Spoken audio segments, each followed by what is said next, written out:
obetima kase na nado na tete ne won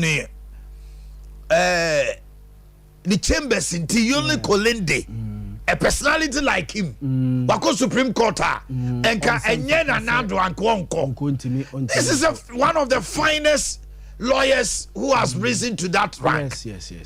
It will be to say Amaliba. Ana NDC foya ini mo court. Yes. Tamaklomo. No, ma corner ma do all mo. No man penny your mama mraso say. What timia do pempen so say also court high court and asa appeals court.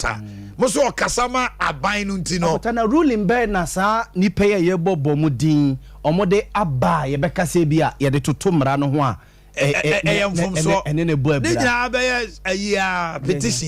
petition the election petitions no akota na election petition ya ekoye na we expect dey me kura me se menye lawyer ye wade bi wo hono mo a akota wo nyina so mfa meye se enam ade we nti no mo nyina sa election petition we akonta ekoye na we expect dey. Do you remember the statement infamous the infamous unanimous FC? Yes, that was the name of my penny the two it's already while writing off say they cannot give any good judgment. Issue that happened with maybe a koto by election see Abrante ya Supreme Court case on to me Supreme Court case as enough Abrante Jachikwesi the NDC spoke so much against it.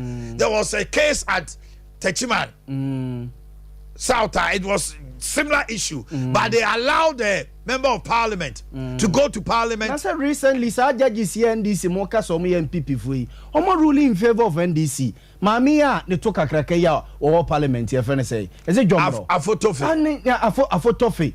The case a court nyana Supreme High Court. Ya cover na kakra. Mamia ne nimu odui. Oh, akota sem de me makase me speaker of parliament as again de bia me manakasa. Yes, a photo of Jomro. You do have anything to say? No, sorry.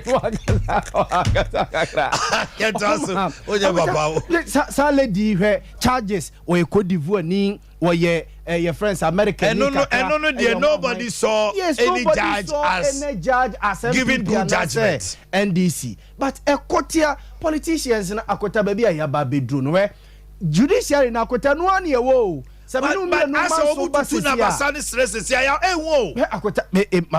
Funi a lawyer BSC or Babe judge. None we did come see out. Say the ultimate mommy deal crow radio so and Chiame and I'm a lawyer. I'm saying they are now I am a personal lawyer. So be kind. Yes. Yeah, to tell a judge Casio. Me and I'm say me body say yeah BBM. But say dear Miss Row.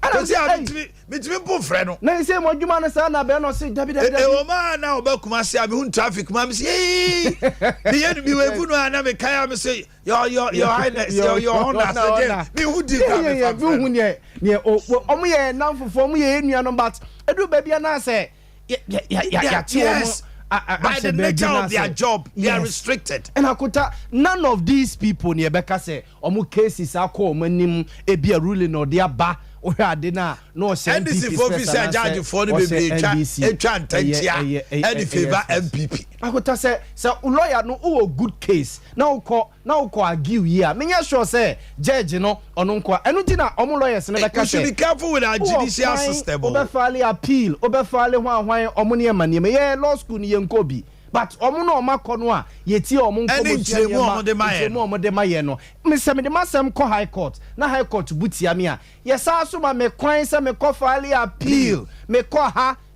ko si se me fi se masem no makoma ebeto me yam nti akuta so omo ye judiciary ni se ya we de koto ha na we susu de akwa koto no mo a omo ne ye last point of resort to akunta se me no mienu asamba sisi a omo ho ne ye ko ne ye se ade na ne ye yeah ma me ne Van Samankwa ntwe nkomo head of legal NDC Asante Mantem lawyer Van Samankwa me mo ache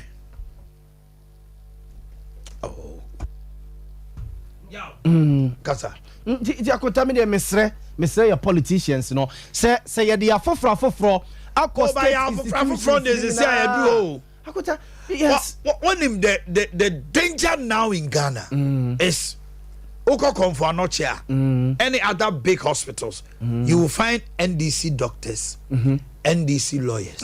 NDC doctors, yes. MPP doctors. Even Konfuanochia, they are NDC doctors. Obian himself, we were NDC, we were doctor, but Omo fan call patients. Lawyers. Now you have NDC lawyers, MPP lawyers. Hitherto it wasn't like that. Yes, yes, because say a quadru maybe no obi so enya case na say lawyer ni kro onye MP onye NDC ni. No, I defend the NDC ni pe na o ma tag ni say oye NDC ni. Na JJ Rollins na lawyer ni attach ya. Yes, but say dey atwam no. Yes, ma me ni lawyer Ivan Samankwantwe ko. Lawyer me mo achia no pay. Da me dey. To say akofando me ho ye pa so me ho ye pa anopa ye din komo na mo panini eya mo franka tuni Ghana man pani dada no den sembi etu dwabra ohia a lawyer for wo mo eye linked obaka se wo ye inclined to NDC and oka se na do apake judiciary no do na with MPP inclined judges na they should balance out. Ebimo mene kuruja kasa sisia ye mo PRO Ghana Bar Association. O say one expect so man pani be kasa sa because ekobasa na ye ya ma ko if say the ye tete the judiciary no kra mu. Wada Roma ensema be todwai. Wo so kan say. Ye di kai medasi. Na ye to su mi do mi chia o tie fo nyina. Especially NDC for a sentimental na michia NDC franka to for Omanhene Dada John Dramani Mahama michia em say o say one Ghana Bar Association PRO akasa na osini say Omanhene kasa okasa bi ne nya adwene nintia bi ne nya adwene say kromo a obia e kire na adwene Sompa me humbra eyam fum so se obi betima ade kire na dwene ebra no Omanhene Dada John Dramani Mahama etiso a na nado Ghana mampani ene ba omia ne yere so omufe ni incompetent no said na me ameti na me no monya adwe so incompetent but na any opinion nti asem bia Omanhene Dada John Dramani Mahama kan no ono nso nsusuye ne nadwene no na asem no kan no me hu kind of saying the bonia a woman because ono ni opinion na o kan say osu say judiciary no another appointment be a why with judiciary because you see the be also the you want to say from the Court of Appeal at the Court Supreme Court no here abano na ochusi na they go through screening na nipa krona ba the transit enti no osusu say nipa dodo no aba be ye omo sympathizers of MPP. And for that matter, I was saying a balancer. So then the Yagion and the Yagion. So then the Yagion and the Yagion. You all can no cribby womb. You cribby nim. She is only money in our tools and Yena Swa. And no, they bit me a draw conclusion. I mind in our church. Now, mine are not yet contested ideas, and didn't contested elections. No. Ideas near contested elections, ideas near contested. And any party contested. The idea na nipa be atum Ghana for be atum no only the top no and I believe say no opinion no I stress it now the bacho lawyer man can say somebody can give an opinion and to you no it's not the case in as much as say enyo na my opinion no we a lawyer also do any to 80 cronies na Omanhene Dada ka no e wom sa at this point, invitation to treat now, what the other day. before invitation to treat. So you can either accept or deny. And you always say, deny invitation to treat. Oh, lawyer, you made my day this morning. Anyway, I love for you. But also, maybe we say, depending upon how you are looking at it, you know, and it depending upon Kasa and Pabon, you know. Okay. I'm of the humble opinion, sir. It needs a judiciary, no, yet it total form. Now, a player may be who, sir, or Mampany, we out is Ganado, a faso, any judiciary, no, a deal, no, and what? And my judges be brave. Yes, only, and my judges be brave. Yet you almost a go mochi. I am talking as a lawyer. What mean we are to have no casa was only as a lawyer? Wouldn't be a maker say no correct. How can say Dr. Punikes, Minumiano Minumiano in the annals of the legal system in this country, the jurisprudence of this country? Criminal case, says, sir, Judge now, started to know if first year for Dr. Punikes, what the judge I got transfer. Justice are not Jima. Most one plus was it Abby. But was what? Because that is not the law. One just in the transfer.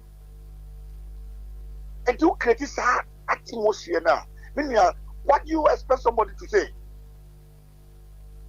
What do you expect somebody to think? That you want to find your way. Exactly. And today be our judge, I'll bet me a friend who will. And no son of Colonel Sam me current because it's me and car. Or just this banner and this banner made the same thing. Judiciary yes, I know. And I mean, I wouldn't say, on my way, Munipa, Elusu trust in the judiciary. Now, Omana, I hear they, yeah, Bono. I say, and yeah, you have a brain to be car. As I get Omanhene that I don't money, I cannot. You say you cannot send because if you say it is a go casa, but me no me no you nim. And yeah, as example, I am away. Why wouldn't so, and then you have done a Caribbean Japan war president. So, 100 the social judges because you are 400 one guy. The content a year, then I could see here.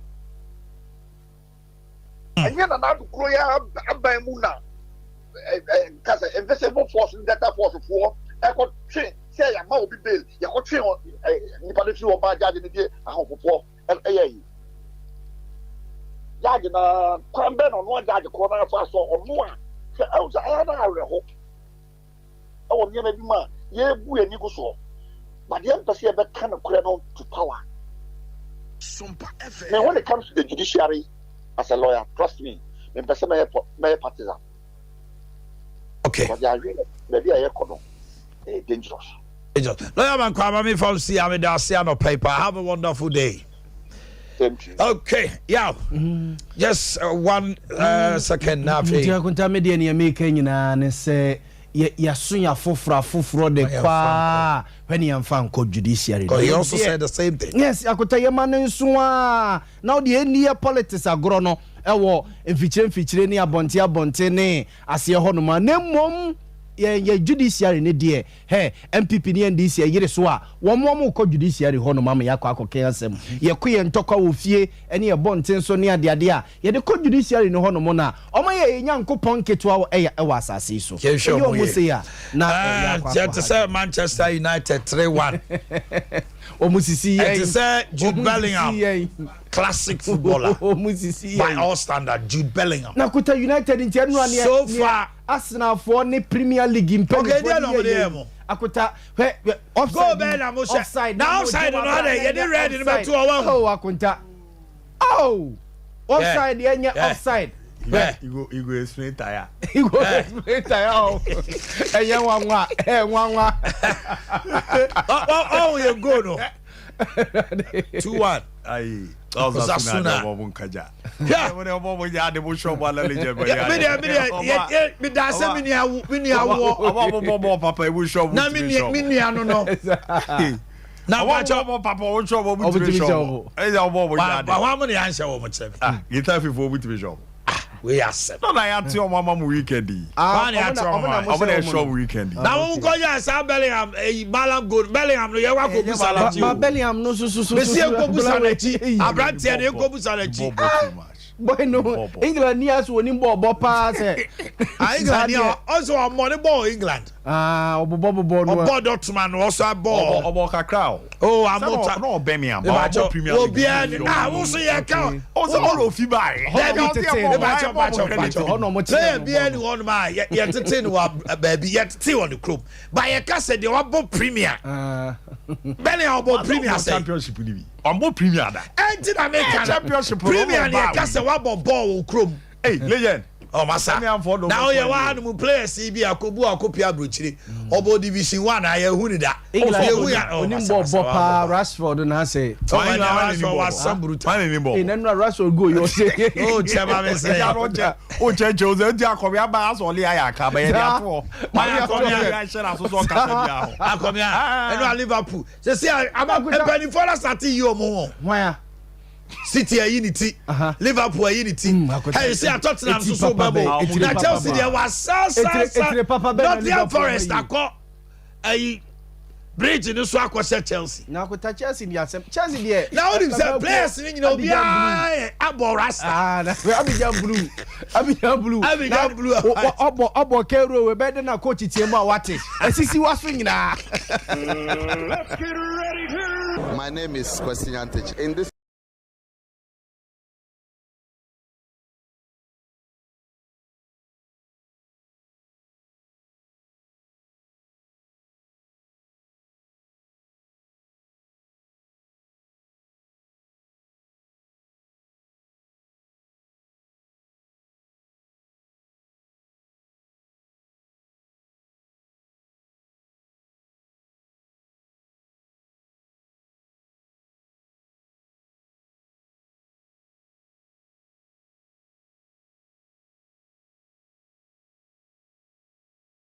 online.com of course ya trans ya bobo dena ye timiere tipo juma dena ba ababe ramu kama pre timiere mande no ye Jordan na ke ho na dana na se no twe na sha se foforo no ne mande da ye kama so fa ma dino abu dia bi nan tentem so ro ye ko se no mu dia ye mfa ye ni enchemu na kokodi koma crazy ye bomo dia nra na ne mande da dia para games no 2023 na jazz crowd 2023 ye di open ceremony no etimi she so ana no edem Panamra, Jumadi Nasono, Honorable Mustafa Jusifa, Onia Ghana, Yen Sports Minister Bomade, Eko Didi in Koma Kratna, and this no, our teams in Aqua Banen Komo di Jomono, Seno Bomade Rituja. We come together to honor the resilience and determinations of our para-athletes.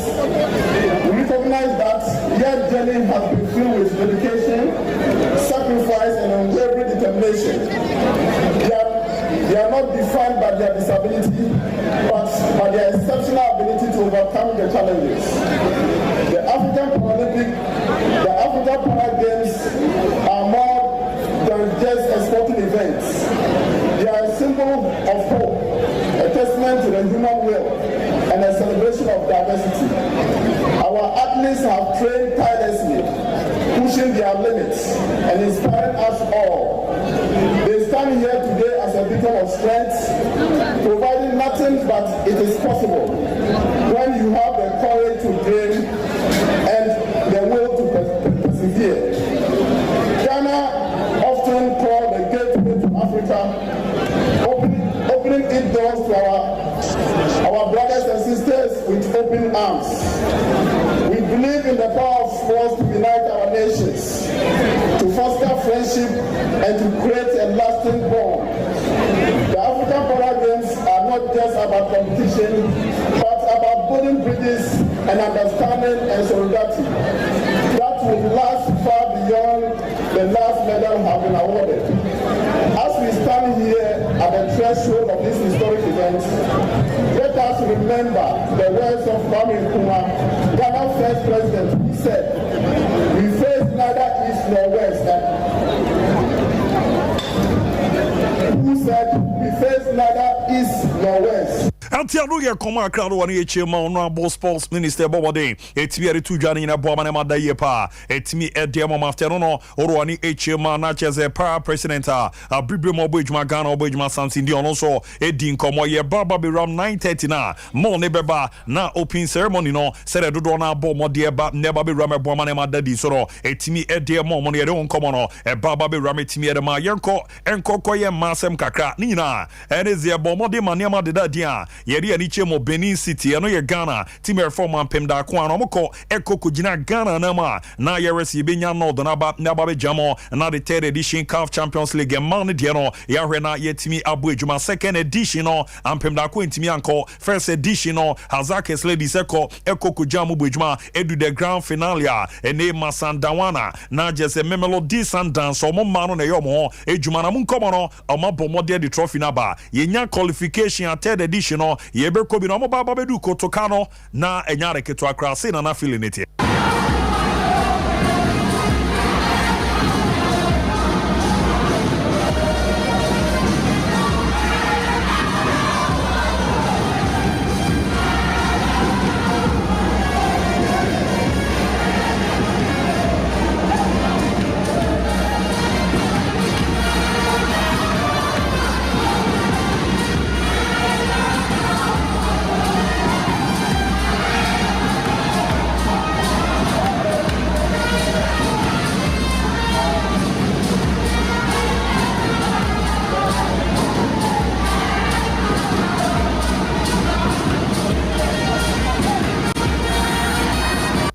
Ye mayo na unsampa so mu dinano edem papa ejade wotumi ampa ni nyina no zene mo enya qualification o mo corner the CAF Champions League no third edition e man de no makọ akọ bojuma yemfio ne mra medin command the Black Stars of Ghana ma so ya yamwa ya woda ye brase Ghana ni bia se enko hwe kuma se baba sports to na yehwe ze de so ne ze yehu Ghana waji AFCON da no ze nyambe boare beba mitimi de amazing ze game ne den ye ne Central African Republic ne de ko akọ bodi na boama ne madadi so etimi arabenti mun komo no coach na bomode de squad no etimi aba na amoma mu kakra na minya ne ye na nkofo so enjoy kakra de usere niam esi etiet goalkeeper so no Lawrence Atizigi ye wone no na Abdulmanaf Nuruddin Richard Ofoyo koya wasiaba defenders so no Ali Dusedu and I Kingsley Chandler Stephen Ambrosius Joseph Edu ebiti se Alexander Jiku Nicolas Opokubaba Abdulrahman okoya wasiaba and afi Gideon Mensah midfielders so no ye Abdul Samet Sales, Baba Idrusu, Edmonado,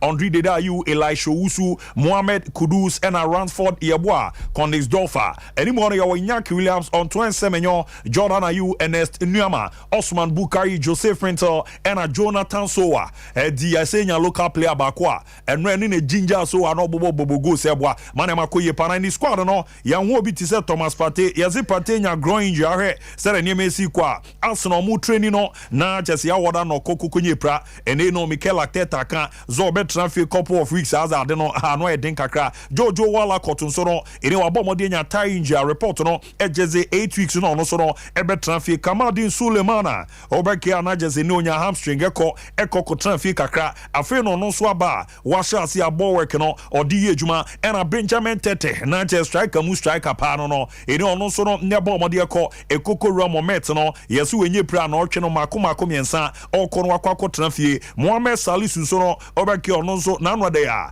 eno ono so kakra oye ne rehab no zo beba na nyoba be jam no aboa amane ma de da ye pa etimiara me na Majida Shimero ono zo ruani chema wonya hamstring injury report no ejezo ono so be transfer nana kakra ansa na waba nyaba be ram na Daniel Amate so no enya hamstring ono so no report ne jeze no otwini mi no obeko akwa transfer ontimi njamu bo ejuma etibia fa mo my Ghana to check ya onza de no anwa edin ye papa pra no adokro ye mrante ni bia ammo amane mande dadi so amfa mo na mo no ye obi mu omase aba omo baba be jama bo ejuma na boa mane ma dadi imperative ara ben hihye no elche after nyame boa ya woda game no ye besa to aso na ne ma de dadi a benada September 12 ye ne Liberia man no e de abo eni no be koso Accra Sports Stadium a ni nyina ne ya yankofo akensi a ye hwe na 4 p.m. atodwa ye de boaboa won ahwe ye nya nod no Ramo Cote d'Ivoire ye de akwa bo ejuma na boa na hihye na da yi soro etimi ara men tie sa prepe e na mun komo no esiate a ye de Eramu so ne etimi ara ma o ye Ramo Krobia Kumasi Asante Koroko amaso ye ni nkoma Accra na no e na omba neba be confirm ye zene campaigner ye from THB omo no omo etimi akobe nkroma ye bana ya babe so masene aboa amane ma dadi pede amama ne omo bomodi omo official jerseys no ye etimi ara ba bonte mama me home jersey no na nkofo enjoy kakra entu join na ahra ozampa jerseys no dodo na e na ne ye di Eramu aboa mane ma koye pedamant we ne ye away no na home ne ba ozampa kokko kama pa na Eramu kama na afete jersey no so e ba uze no so no e ya de gina so a e boa mane ma dadi pa etimi afa mo na ye hom training jersey no so kakra otumu za no e din we so ye goalkeepers no omo jerseys ane no omo de Eramu na track suit no so no e ya de no so e free ye papa ni nyina mo no mo hwe na aboa na hihye na da ye kama pa etimi Eramu Krobia ye mu nsem no Eramu so etimi Eramu na fe ne omo bomode etimi aye no smax e na fe eche ama supporters no inize we head near players no so no e bebo mode no mo atata mu bia na aboa mane ma koyi so etimi Eramu na nra omo ba yankofo akensi baako omo John na so e bomode achi future stars e bom meka baako a omo entimi ante na resere ni City a Shai Muhammad ne bomode etimi nya go na de ma Krobia e boa man tutu no so no e dida ye kama pa so etimi e de emomo a ye ro nsem no Eramu na aboa na hihye no ada ye so etimi Eramu no fio na Ramo e wo mu nua no heart folk omo so ya omo so ne bomode anra omo ne okwa United bo ne ba na wi na omo boko e kamienu a omo entimi ante Kashala Ramos esanya go biem e na Sedu Siraj e bomode etimi e bi kan after the game no e ne Eramu na Laji Has number 1 supporter Eremaphobia ye bisa zo panyin na mo game no ne se no de ne 72 dwa Emu de MC since chance president ebo no we match we any atam divisa enemy who say good test but we no so MC we atra atam divisa no kakra but match when am me who say across the folk this year wa obeba nyina no gina ye enti kakra na me wa me ka sesi answer Until no year command no na jeza Laji Asaboma de timira to ya jeza pa wa beba fine also jina ye na Kelvin Oseya Sibe else you defender joining on from 11 wonders na no to na to out of get Oba Ghana no ye team Ghana na so pa because Accra is the biggest club in Ghana and the ban is no and you be so die so say obebo ama Accra folk and the ban is no and no extraordinary. It's great and the physical coach ni adwuma waye no obo ne ho modin ye pa is doing a great job ya be okay e won ne awaye no ese kwa obehye ye den enti no it is normal Until no year command no brante na pomo de area to Ghana na boa mane ma da ye pa etimi e de emo kama mun komo no ye de Eramu so no etimi Eramu na no e na bomo de a champion of champions no etimi Eramu na no e de media ma ebomi no e ma dream FC etimi baako na no go bia Jonathan Soa ono e bomo de ebo 2 goals na baako bi o share ya na no e dem pa any second goal be bi ogina obomo de etimi e bobo na e de 2 ma otumu ze na no e de boa mane ma da de per ma na no a game no Kofi Asma unzo a young player no and a Coco captain medium after the game of Dinkoma Accra, say no bomb de Ninsem no, etimi jai. A young player, Mrs. Swabemba, and let's start the game coach, Kachense, and then captain, and my captain, a mini trophy. It's my captain, a mini trophy, and I'm miniature matches. Because match we are in, and my team will also because of Africa. The team base, let's give no, you are in the match in a never say you mean a team, and my next match, it's in Swafra inside. Eltia no ye koma Kofi Asmanra ono ne captain team na bo mo de to dwa ebo amane ma da ye pre team ye mount mo ne beba aba ready ama 9:30 na friend matches out on cause be chemi 90 so HBB ni Go Stars bo me ka miensa e mo mo etimu bako e na Afri Nation FC over mo ba se mo no na aba na e no so nya de keto akra tumu zampa ano eden papa weekend is no en Century Cup na e koso Samurai boy no ye jepene ma ne ba na we ebrekum Chelsea e na akwa jijuma di no etimi resi o mo na so mo final game no mo any Matters game and day 1-1 and day 1-1 no na just on check points and then said them esi ekwa na hu be na bomb mode timi take lead na ye the more ne beba aba be ram etimi era mana weekend and a Victory Warriors so ebi ano e wanchi amobom mode a wanchi military senior high school park and a bomb mode etimi ram na me dwuma de no amrado banner and your tons afre no so mama na occasion na enjoy kakra.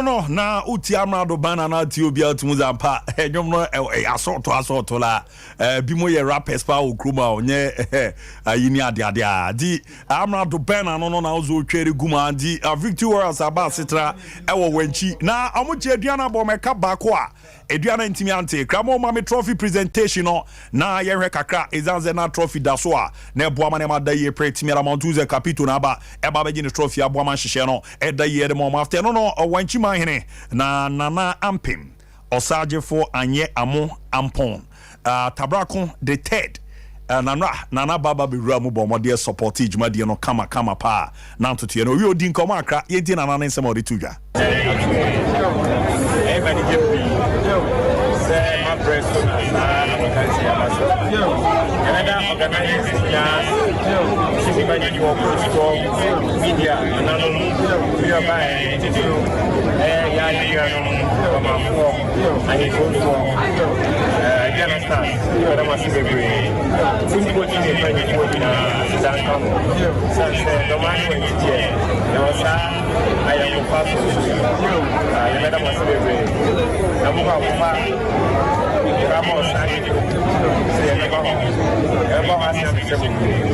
Eltia no ye commande no na jesoro ani chemo wenchi a hino nana ampimosaje fo anyamo ampon tabrakon the third ebo modere tuja 9:30 eba mo ne be rama timiera mezanzenra na anyare keto akrati amado bana no na Victory Warriors boy diana kaba ko mo entimianti mano boahen eni nya go na de mo ntima menko me mana ba men sem no doso na ye ramu amano ne ananye ya uti amrado na ahwe ho aya hu ne se me bo amrado abaso se wan kogumani ma se no disappoint me because Victory Warriors for frame me will propose any nyina ho a Jeffrey ceremony me din ko but na me wo aye bi ko eso atebebu ntina e wo se atebebu dem no ma wi aga ko tonyo mbe na se fonti me na me recommend ma amrado batoko akọ perform kama me do mo asepa right abrana sense na no pa na ye be breaking it down na ya touching it down ya knocking it down na jeja mu yompo amono ne nsem na otwi mu ensem pine to dwa na otwa be ye na ye nsha asem free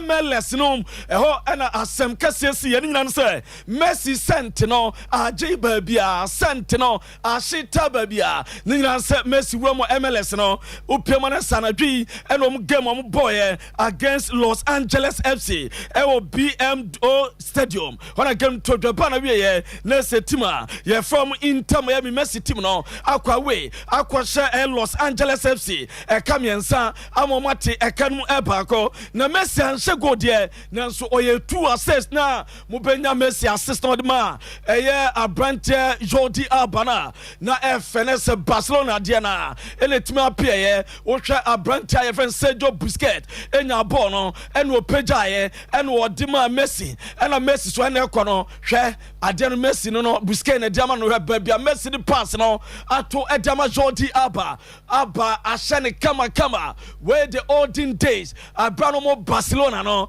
adwuma no mu ye eno a eno mo de ahyehya so eso Edama Inter ye mo kwa we ekwa wini 3-1 na de ten se Messi so far eno 2 assist ye no ma piko ye so far owura ma we 6 assists Abra wa 11 goals e games a obewo bo Edama mo na lose de Messi join Inter Miami enya de se omo attest defeat da eno edetawa ye jejam Edama mo na me patro stars no because of Messi inti stars ne bae na Joe Biden ye kan twa American president na Joe Biden na twa opanyin no ya de se opanyin timi koya okwa Gracie occasion no ema bibia kama ono ene to obo ne cap kama ni nyina no se Messi aba se Messi apem aso ewo Los Angeles na oso oba no obehwe game bi enu achi no yentwa opanyin na we free the royal family no ono ene the youngest child adult edima owura ye fe no King Charles III or fe no Prince Harry so etimi koye ekohwe dwumaden ye kama okwanyo no nkwana koye wani ni sunkumale wani chocho mucho oba papa oba so no a ye fe Meghan Markle asutimi koma bipa ye kama eno ene daso de ma no na yentwa brante ba kwa Titanic onu etimi ye ya ye fe Leonardo DiCaprio na Leonardo DiCaprio onu so no Titanic movie no wonde etimi ye onu so etimi kwa dwumaden no because of some Messi aba ama Messi ebo MLS ni bi omo ekọ support o me bia kama eno owura ni onie eno ye Leonardo DiCaprio ono ena se obo na ice cream kama bibia didam fan eno achi ni Tom Holland bae Liam Gallagher etimba en ye ntwa baba ba kwa opiemu America woye singer ye friend Selena Gomez Messi ball shot ma goalkeeper no etimi sebetwa reaction one dance no hi Messi pa no akwani bobo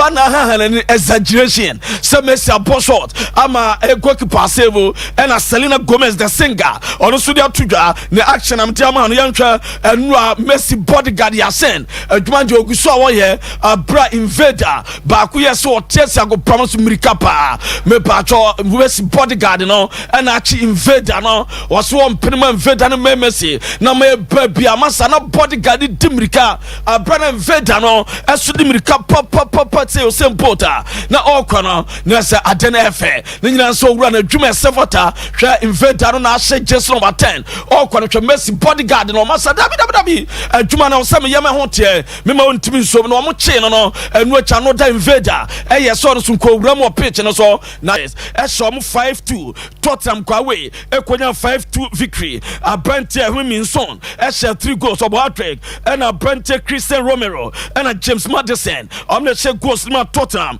yentra Tottenham Hotspurs fans now after the game Openyevan and Postecoglou ekoko show appreciation edma fans now na fans no bodom enuma mo boni nyina no na sa Brante Bisuma din ena na edia him Adea Bisuma boy ma wo de entie kakra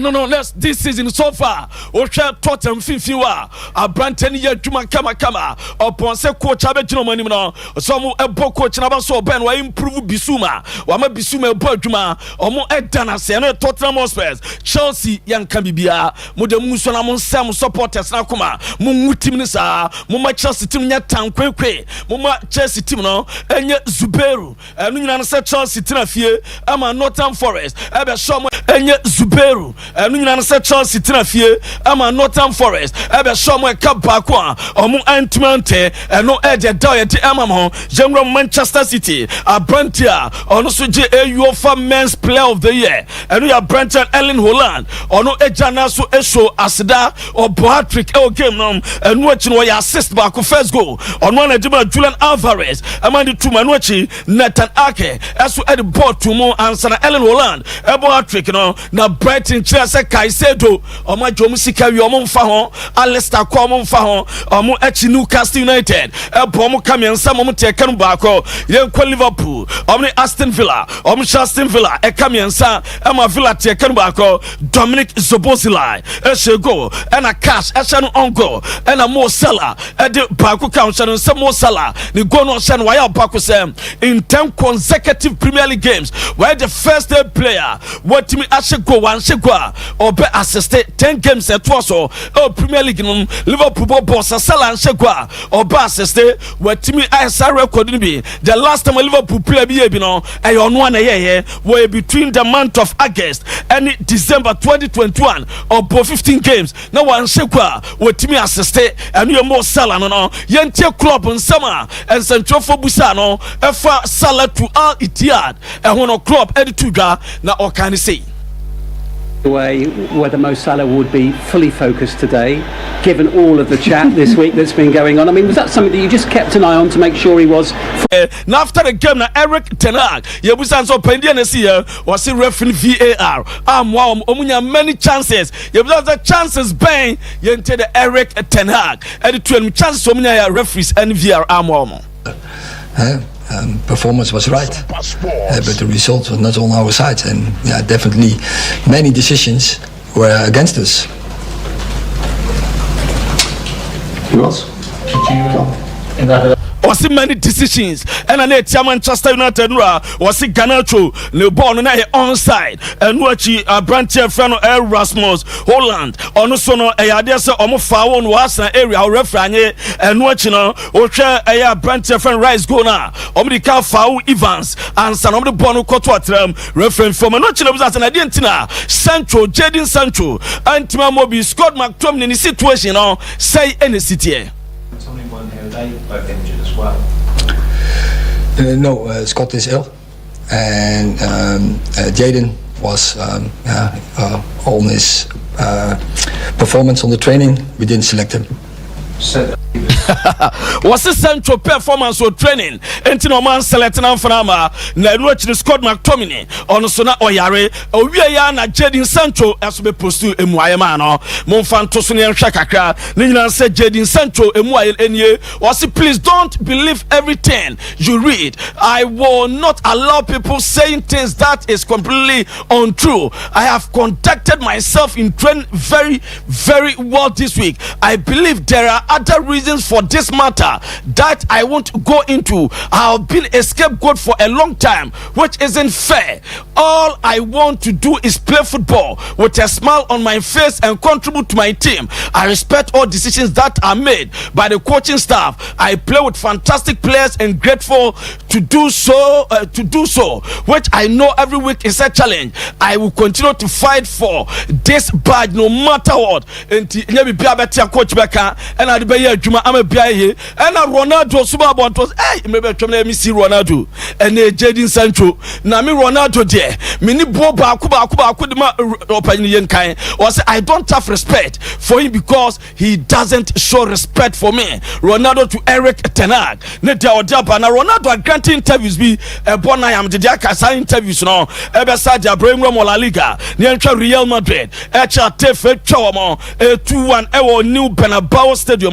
Na yɛntwɛ madu players no before the game Bernabeu mo yɛ no for no be inspect pitch no na hwɛ players say Valverde mo any other players inspect pitch no say Bernabeu ni any say no ago pramane ayɛ akɔno against a team from Atefo CSC from Paduma and a place near inspection new Bernabeu no na enwatch no omo yɛ inspection yɛntwɛ Ghana surprise on one kasane nana 85-year-old grandfather ne nana one or ban be fan what to make was ye din Adea or din nana kopia mo the new Bernabeu e man ko game money e fe yakona or surprising nana or di 85 years na no chere Jude Bellingham the second goal no and na go na nya Madrid winner no say so said na reaction any mood ni sitia na Chelsea ke Champions League game and nka go proman be Daniel Butu or mo first game with the new Bernabeu na semasa mo ba be go mo ma say no ma pinetimi todwa and na dede no ma eko na bra okọ dressing room no after the game Eda Militao pay special tribute adman Militao na pra no o crutches no was massa wo se fantasy boy mu asema we are too good o dressing room and a place no obi ha gene pon ba so semanhia no na yentian sama odi tudwa the first game ewo Benabao said no feel atmosphere no. How crazy the fans went, just unbelievable. I've never heard a noise like this so far in my career, and it's only the 4th game of the season, so yeah, special fans today. Like I said, it's the loudest stadium it's the loudest moment I've heard in a stadium.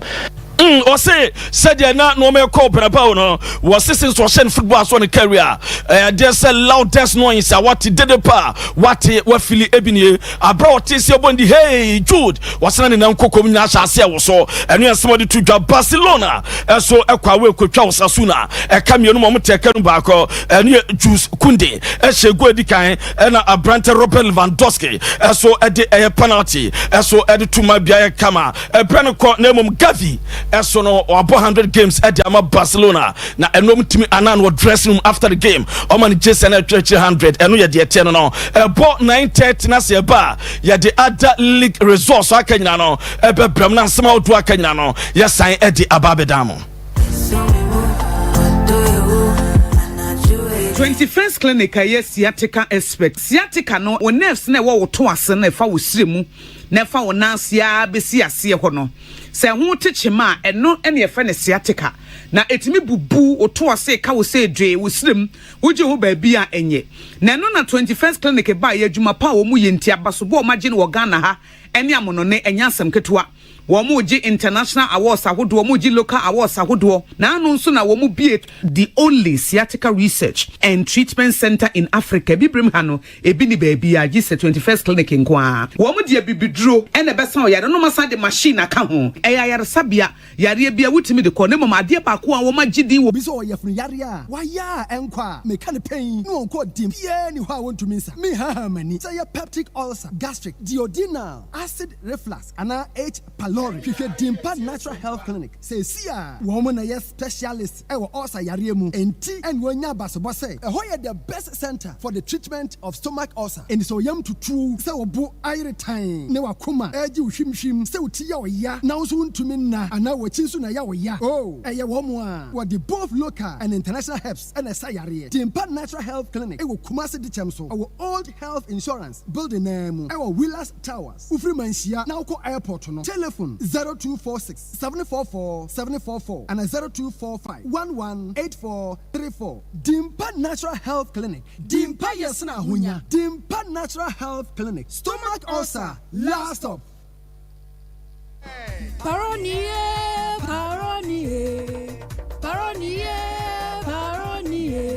Roma menya ahoto Paronier hey akonse aho nwanwo na obi a mepie wo da fom brim ya wo se ho nyam nyina ya wo ya wontime nya wo hwe na afedie wo di paroni na di asabra ni sei mese miura paroni ba mo no a wo di ma me no you see se me de ma wo na onyimi ni kanda ka bio but paroni ba me yedie aye sonko anu anam na bo adwuma so oh mani age pa sa afedie waji paroni bam atumu ade mami ka ho na me ma Boakye vocals mama menya ahoto paroni paroni ba de otra se cha na ne sisi akrachefo ne adwadefo de oye adwumaden akuafo adrobafo ene afitafo se wo sisi ana wo chibramo ana ye wo ya ana wo ba bia fritie wo hia paroni ba na wo de asra so wo betia se kinken Ike Herbaceuticals Limited na aye enya na e wo herbal shop any pharmacy shop bia mu etufo fresh 0530 288 510 FD ajegede nkra troyi atum paroni ba mama menya ahoto paroni Otu second rubber bank. Ya shin kwamba ko pe e rubber bank mo no. Enfie dodo ni no masom yen. Ne yeso ye kase. Ye da customers nyina ase. Se mudi musika sam e hye yesase yen hwoso ye emamo. Afi de Otu second rubber bank yes save more. Ne nya sika ne more. Ne yeso more. Eye more ani gisam nko an. Otu second rubber bank. Ka hu se your current account, savings account, fixed deposit account, susu account, your infant minor savings account. Yes save more money dachi na emfaso pocho ana beba ho. Your package bit to say abaya dwuma for bosia. Otu susu awa ya hye ye no. Ne ye hwe ho ade ma obosia de diudwa. Your commercial na business loan, funeral loans, adwuma for makatua ma ye no. Mo betimi abagye bosia awa ya hye ye. Your micro and group loans ade ma nipa ba miensa ade echo. We no eye collateral free. Na ensi ho ne so de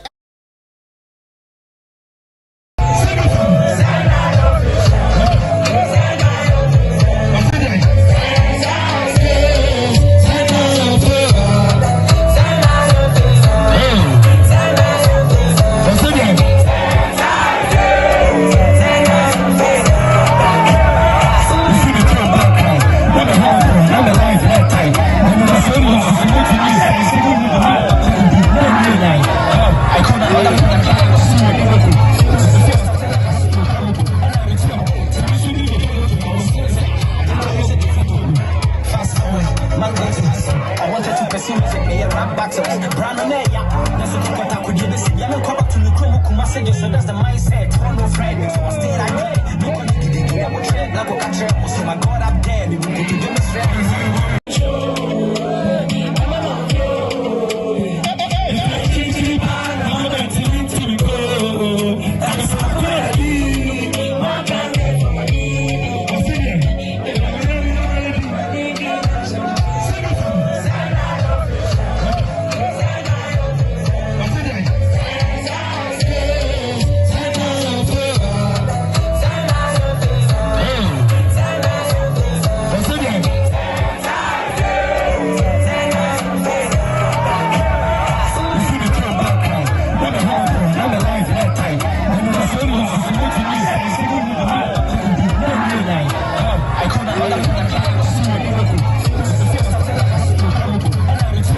rap battle.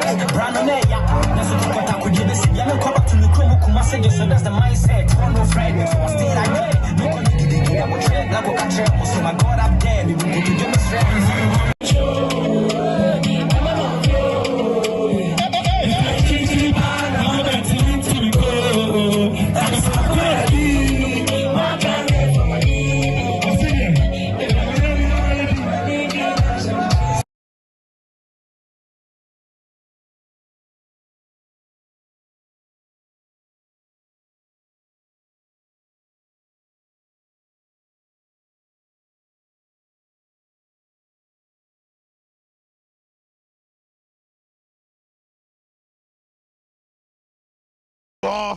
And entrepreneurial development, skill and training. Ya just a student to be omoko fire processing. Omodi omo hall processing na. Yakoba say pakwa free. Mami kwa homano so na mini sika we afi to check komo. Good morning we afi. Had to say hello, good morning. Uh-oh. Sorry.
Come ana me kura no nka me mfrɛ ano papa na nka me wa ha na bi wa mfra wo nka ota ani me ba be gina kira frɛ wo wa bi ni mu se so me fa ma wo enye izo ade we pa papa o mo me dwene ho me se meye o ma ye o meye eni pa bro e bi enti me won krofo bi a me frɛ wo mo na o mama me sponsorship yes we Monday to Friday 2.5 why na be chem 2.5 na me smache normal efe o bi bet o yeso amesa bompa ya mama o oni ma yiye we mi kasa obi oni mi kwai se wa send ya beto me phone atom se me check me phone so na se 250 daso a na yese wo na ade baaye anopa ya me hyase ache meche no wow be na me bie phone one call o ya na atom two fa trotro baby I will be alpha trotro 40 pesos around 2 square over just 50 Ghana hey ka for me brutal 50 Ghana a day easy obi the be the target Monday bia no wa Monday to Friday anopa bia na me jago hey o ma ye me ya engo for bro about for bro I will do a whole week 50 crown canisa 15 canisa 50 Ghana no Debbie easy okay asebu amai what the call ba heba and the panin sempa ya wasum ne bie wasum ne tie sempa ba yeko yo amai we dia ena no pa nyankopɔ onhia wo pa wadwen pa ene wakoma pa ene anopa ye de enchia kese a emu oden a yalesa wom ebefri ba heba hospital e de amaya hwefo ene yetiefo nyina abrani nyina ye tenase a de dodo na patie ate ababaje ayarehwe eye ba obeti ba dompe obeti ba kase obeti ba sasabro ba misisi ba madwonku chese enoma bia fo dompe ene kase ene sasabro yale boni bia woni paduanum a wo pese wo dia haban ene abibidro netu ase de emfoni nkyere baabia wo di wani bekire ama yare na wo so no ye dia haban yetu ase no eye ba heba hospital wo kuma fi atunsu ago enti anopa de me so ne so na je number no enye easy o man enye easy ba de enoma ye no anodin enti fa number ni sesi ayi na frɛ na yale ha ho de aye koda na kwankro e hyi usika wa abrabom no o frɛ na do ani kyerɛ ho a wo beba benya yare sakan e wo ba heba hospital me pa cha number no e ye 0244 988 004 0244 988 004 and it was 0244 08 34 82 0244 08 34 82 me pacho so we ba heba hospital ye kase na no peya wo be hu ekumase atonsu agogo Governor Hospital kasene suono na chi epe ana ba heba hospital ye wo afa wodu wani kire enkrampata monso a ye obi was Spinters Road 18 Junction Spinters Road 18 Junction okay Mr. Ehonso wodu wani kire ho a ubenya wapomoden ene wa yaresa ne ebi wo ho ena no pa die ba heba hospital busa wo se udompe ene o kase na anope eho tesei ma me papa ebi akase na eho aka eho ye wo ya emututu hu de wo ya ho ene me se obi soli anope opagya ne nse pagya ochim ne koma nchim de o kan ne se wada ne kon so mesre obi enu wo watwa ne kon ada so eyo haw ne amane na abadua enipaduanum ebi te se sasabro ana arthritis yare no ebetimi awura nipaduanum ama wo nipaduamu atutu waposo aye wo ya ama afedie wu de na wo ye ho besrew na wasoli a waposo odwente ne ya wo ya no ba bia wo so do ani kire eye ba heba hospital aye okumase atonsu ago ede be nti na meka sa eye bibiduro kan na me se ewiase ne nyankopɔ wa de bia oboma adasani bia obi a wo na adom akyɛde Dr. Badum achadie ne se wode ahaban ebehwe onipadua mu yare amanakɔ enu nti na no pɛ me se wo se udompe na mu ye oye emu tutu ebia asasabora jenkase ni nyina boso ensuo pete kakra bi na asasabora ba ensuo ito yi oh enye ize obekọ na wa moamoa no ho na odi bandage ajeche no se Egyptian mami eno na asem no aba anu otonyo mesasabora ba tworo na edi akire ni nyina ba bie no otworo se obi nsasabora mra enu nti no se ye ni dua na ba ne fa haba ne nsa yale enti ade nti na haba na be pie na Kofi ba eye ba heba hospital ho na woto de sasabora eje ho edi twi hu mena se sasabora ba ene ne kine ya me kase ya braba heba hospital ne mfa sasabora no nto baabi ne nsaw yare ema ho nto afi abre ne abre nyina ye trasia ne ya manipa bebre hunu se okotodwo mu yare ne ha ne amane na etete wo no anu ye wo ba heba hospital enti ntrase obi de ne kotodwo atrase ya me se bandage ode abo ne kotodwom ointment awodo wo kroma nyina wato bi atwitwi so enso enkoi edi enti na enkoi maame adura wo se wodi wuram makatodwo no ekono wunya hihia enu ti na me ka che wo se braba heba hospital se wo ba be pie ba heba hospital de me ka che wo ne se ye de ahaban ebetu kotodwo so amawo ama fe yare ne wo kotodwo nim no aban na ba wuram akoyi ohaw ne amane bia ne wo kotodwo na fe wanya fa hodie enti na no pe de me ka che wo se wo kotodwo yo ya kotodwo no so le ye dede eya gogoro ekeka etutu eya wo ya mesraw de ne anopa me ka che wo ne se wo pe ba bia wo kotodwo mu ohaw ne amane no ebefiri wo so am watimi anante a eya doctor ba eya ba heba hospital enti mesraw yesi aye bi da ho a yenkopenya me be kire enipa bebre aba benyo omo ayaresa enti wo be pie ba heba hospital pomane crutches awodo agye aguo omo no omo ba no omo ntimi nante a ene omo ato omo a na kyese eye pani behwe enti na no pedia me no kan se ukotodwo mo ha oni amane no a wodi aka aburo sa so ebia wo senka akwa center market ana wutu kwa bi kwa ye bibi no kotodwo yale enti wakadem a wuntimi nya hwia branana Kofi ba ho eye chamfo ba ho ubeduro se kimu a ye de aba betu kotodwo ne so ama ha oni amane nyina no afiri mu ama ho ato afi abre ne abre nyina no eya na nipa bebre yare sisi yare pa obu ani sisi aye ne ya ama ne sisi ni nti ama ne nante ekura sesa o se o sisi ya o ya ho enye easy echa na pain into no I say because otene a eka wo etibo se nipa bebi o awodi ni gina ho no ma yes o nante a o sound on our energy I will say aha office wo obo life dabi ne wo famu no o my experience ukuta ukuta nyankopon shaw he nipa bebre obi on so ane de oba no oba ba nanem asa bibi hye nenem aso eni sisi na eye ne yama ne ho kire no dangerous intime so emfa sisi yale entrase e bia make say dani da nyina beti aduro ha no akoto enem YouTube aka kire say emfa wo pento aduro eno na make kire no wo do pato aduro amenne wo sisi na kye akohwe ba bia wuntimi nya wo hwe bra doctor ba ho ne mfidie ne hwe firi wutiri so nkoka wo nase na ade protea ama sisi yare abedue wo ama wo ya ho hwe enye ye wudu sisi trase kra entra na ya wa basisi enu mama ho kire wo no wo bepie ho a ye be saw yare de haba ni bia kan afi ya wa wuti no sisi mu se wo sole awuntimi nsole wo trase awuntimi ntra ni nyina no afi de haba ne kan wa na afi sisi ni mu adwu se fom enti e chamfo ba ye bu edin e chamfo ba na nipa bebre gina kire nyarewa nyina bedwane efi so wo ba beduru kwa na onya pepa na beduru a wo yale a wo de ba ye se ye usisi mu yale no ni nyina beko ama ho ato afi abre ni abre nyina ye kaspa na code ho asem obu ade bia me ka kire se ena ye kode ya ahomache ebi ekobo donkui na ye de no ne mpa kama ne mattress kama enso akika se mu yare na oha wunti na afi anadwobre no asale atena mpa so na afi adane ni suo anu otwa na afi ohuna mane mesraw eno spinal cord yare na oha wa eno so ba hospital ye dia aba betoto so ama ho ato afi obi o akompo yare na ha no eno so bepie ba ye behwe ama akompo na firi so obi o osa yare yamkuro na etete no eno so ba doctor ba wa ye behwe ama ho ato obi o stroke yare na no so ha no eno so do ani kire ba hospital behwe ama ni nyina ayeye ama ho ato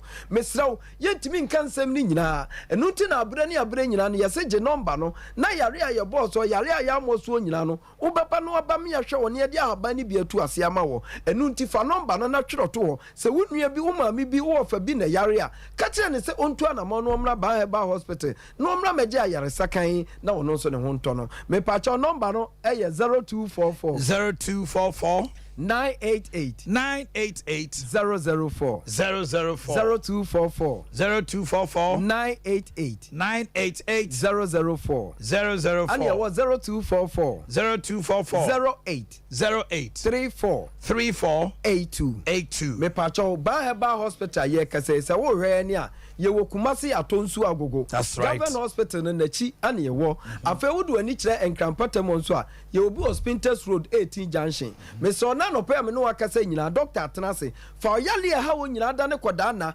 atena wo so ama usika nyina hye no fa bra beda Baheba Hospital ni enso emfi a ba kan na nyankopɔ de dom na kofi ba no emfa ntu yale asema wo na wie na se yale ni nyina kwa eya na yesebo ene mrane anigye krom eye ba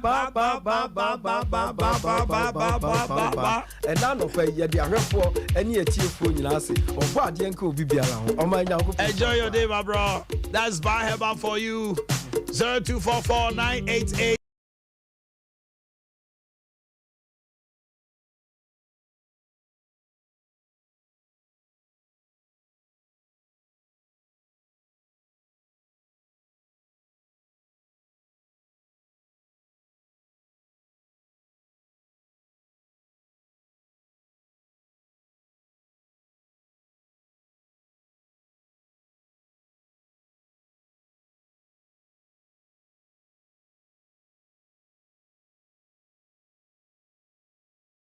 Friend, Mr. Just to see first person of a friend no one 50 Ghana. Adea Akye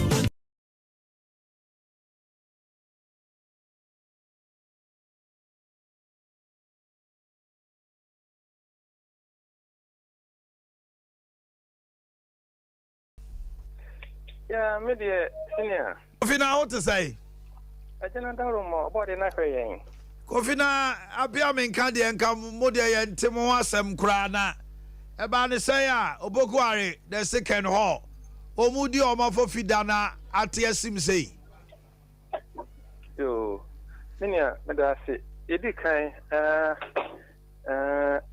mechia eye watifo nyina na de ebe kan se school empanyifo ni school nyina e de okese pa ema eye owura no a wafiri mu school mu ha ya oye mathematics o dia anka me boa na cafe a ebesim ye anka yese obewie school na nyame anim ni sasem na esiye no esia najo efiada najo 25th ya ye sohwe apon mo bia ekọ magazine bia ekọ tasem kupa esiye no afi na university no aye hwehwemu anase gusi hwehwemu de tibia no de befim baba bia bema eye obia aso ate esanse se de wadi kan no pia binka university eba enche nti nya de a ebo ye homodin se ne mapapa nko ana ka be free school num aba so ye den ya na bi kakra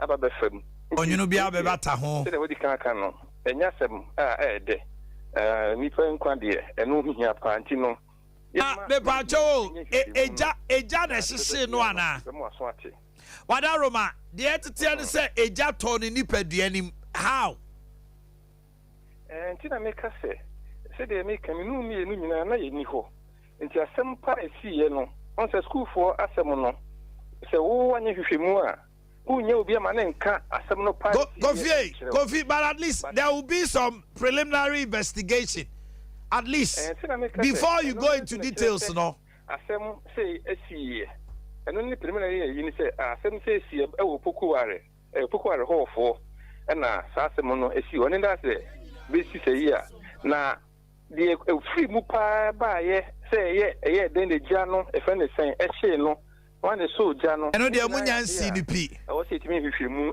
kofi ko si ase na etumi ehunu esan say wa nya de saa obia be kan de a wesisi nanso ehwemu no ka be si ase no bohu se sei pa na baaye na yetimi ehunu ni sibre minia what environment is so far they say na abusua no mabo oba abrante no ne na abusua mabo abusua na mane me pa cho asem ni si no se me ka say 25th de ne call Confanacho Hospital nti ade a yɛne abusua no nyinaa na yɛdi akɔneaba okay ɛyɛ hospital there's okowu hospital hɔ ɛyɛ ɔde firi mu a ɛyɛ on the fɛne sɛn Friday ɔde firi mu yɛkɔ abusua no hɔ akɔkyea wɔm a registrar no di ne mu nti yɛne abusua no ɛdi nkitaho a ɛfɛ ne sɛn yɛbɛhwɛ na bibia totɔ ɛyie na mmom abusua yɛ akɔ ɛsiane sɛ nyɛ asɛm pa a ɛfɛ ne sɛn aba nka obi a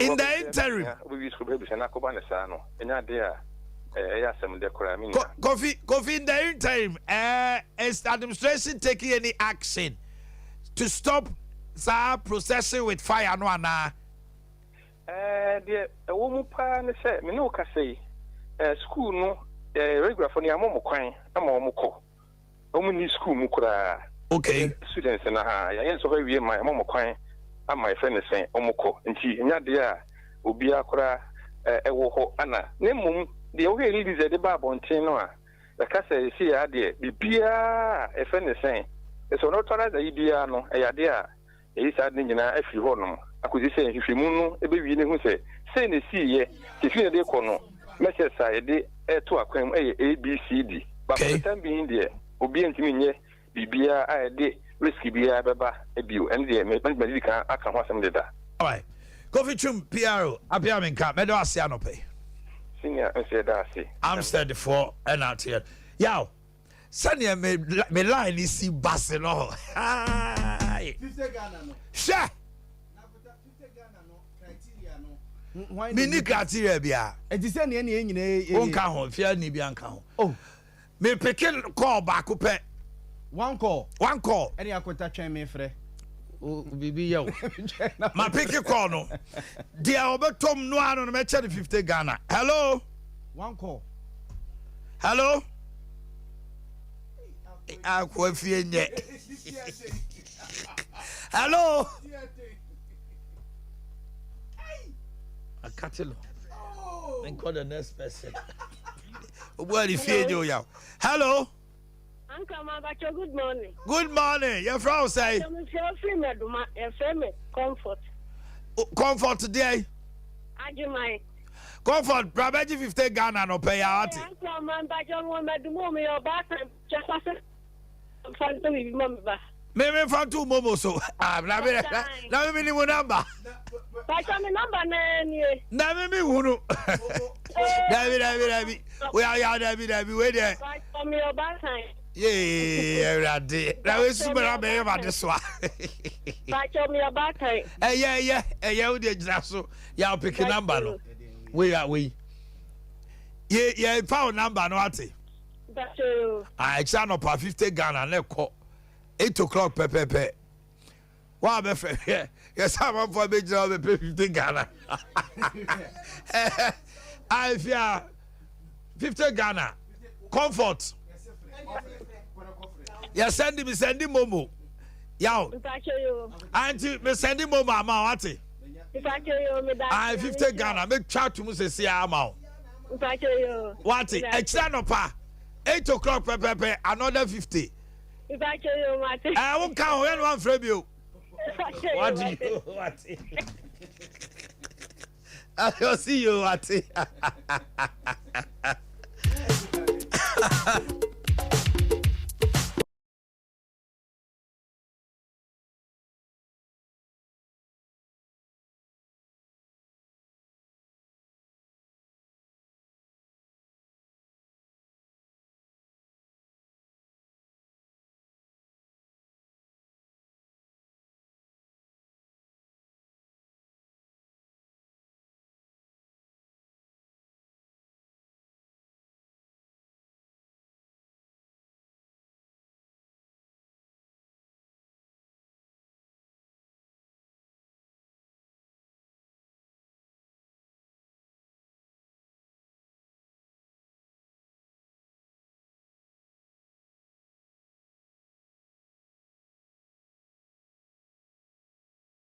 It's very sad. Yes. It shouldn't happen, sir. Yes. Yes, so final year. Oh. Ye rati. Sadie we what realizes Sadie we. Obu and the babako.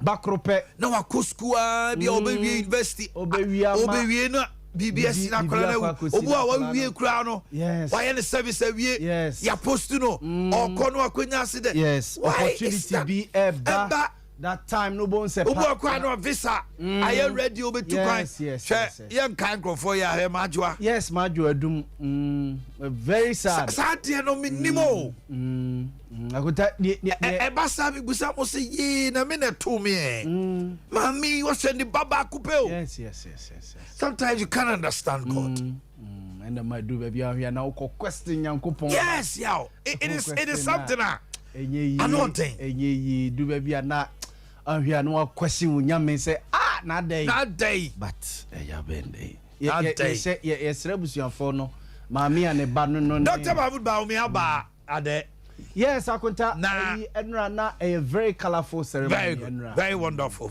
and enra de ba ko akunta mani gi ye wo vice president visit no ho ye say wa ma santeman hunu say vice president Dr. Alhaji Mahmoud Bawumia oni asanteman emetwempna de mo obeware asanteman obeware yes oni asanteman ntwempna ne mum obeware asanteman pa uza akunta uni obi twempna otetete ai untimi nyi wanim as I said that maye mo unsaid that maye now bohrema we prepare those times now to bo crab ebo enchanse so say be ya oba no be hu se waba be gire chiri honum but this time vice president Dr. Alhaji Mahmoud Bawumia ama santema hunu say wa ma ne mpena twe oba na ware oba aba betrase akontari ehwe enye ayi last week eno mokoto aba ewieye iti where how quick 120 onya 90 is the onunko ne buy you yes onunko wait ayi mi so honorable Osechi Mensa Bonsu no what I mean is Alan Kennedy yes 5 no Nipa 5 no yisu a emu be miensa as a same free how yes and miensa Dr.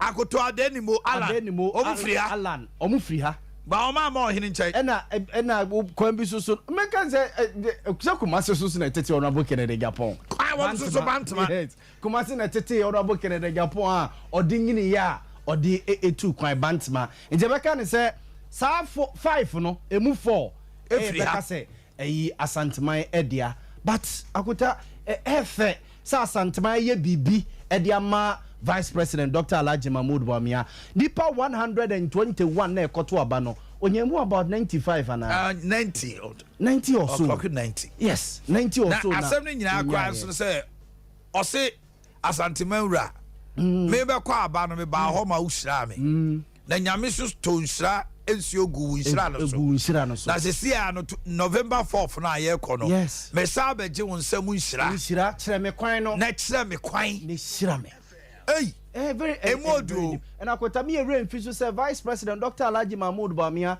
eba otumfo be ka che ne say onfa ne say ne ba ne papa wu ne maami awu ne maami wu na anu ye otumfo ebeja no e ma ne ye ne maami ayi and wa pack abesre ne say ne ja no maami ni papa oni ni nuanom nyina ne ba otumfo na so mention be so onfa o mo say ne ba fa mini nuanom nyina so the second home ya Santeman and Santeman so ani ni hwa and the second home ya Santeman so was say the fie wa Santeman yes also on pese be te say Kumasi obeda hotel o pese ono anya fie o si fie wasi fie o Kumasi oba enum na obetena na onini nuanom Asanteman 2020 oko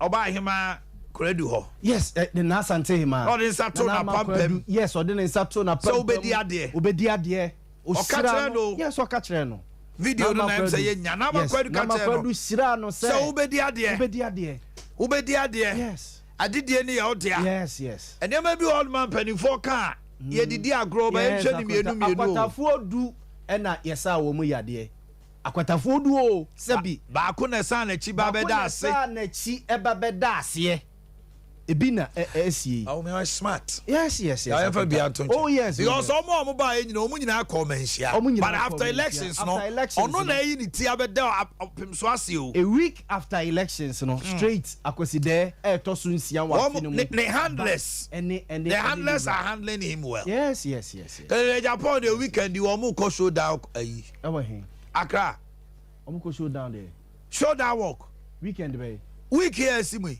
hey sir Now we Ghana na.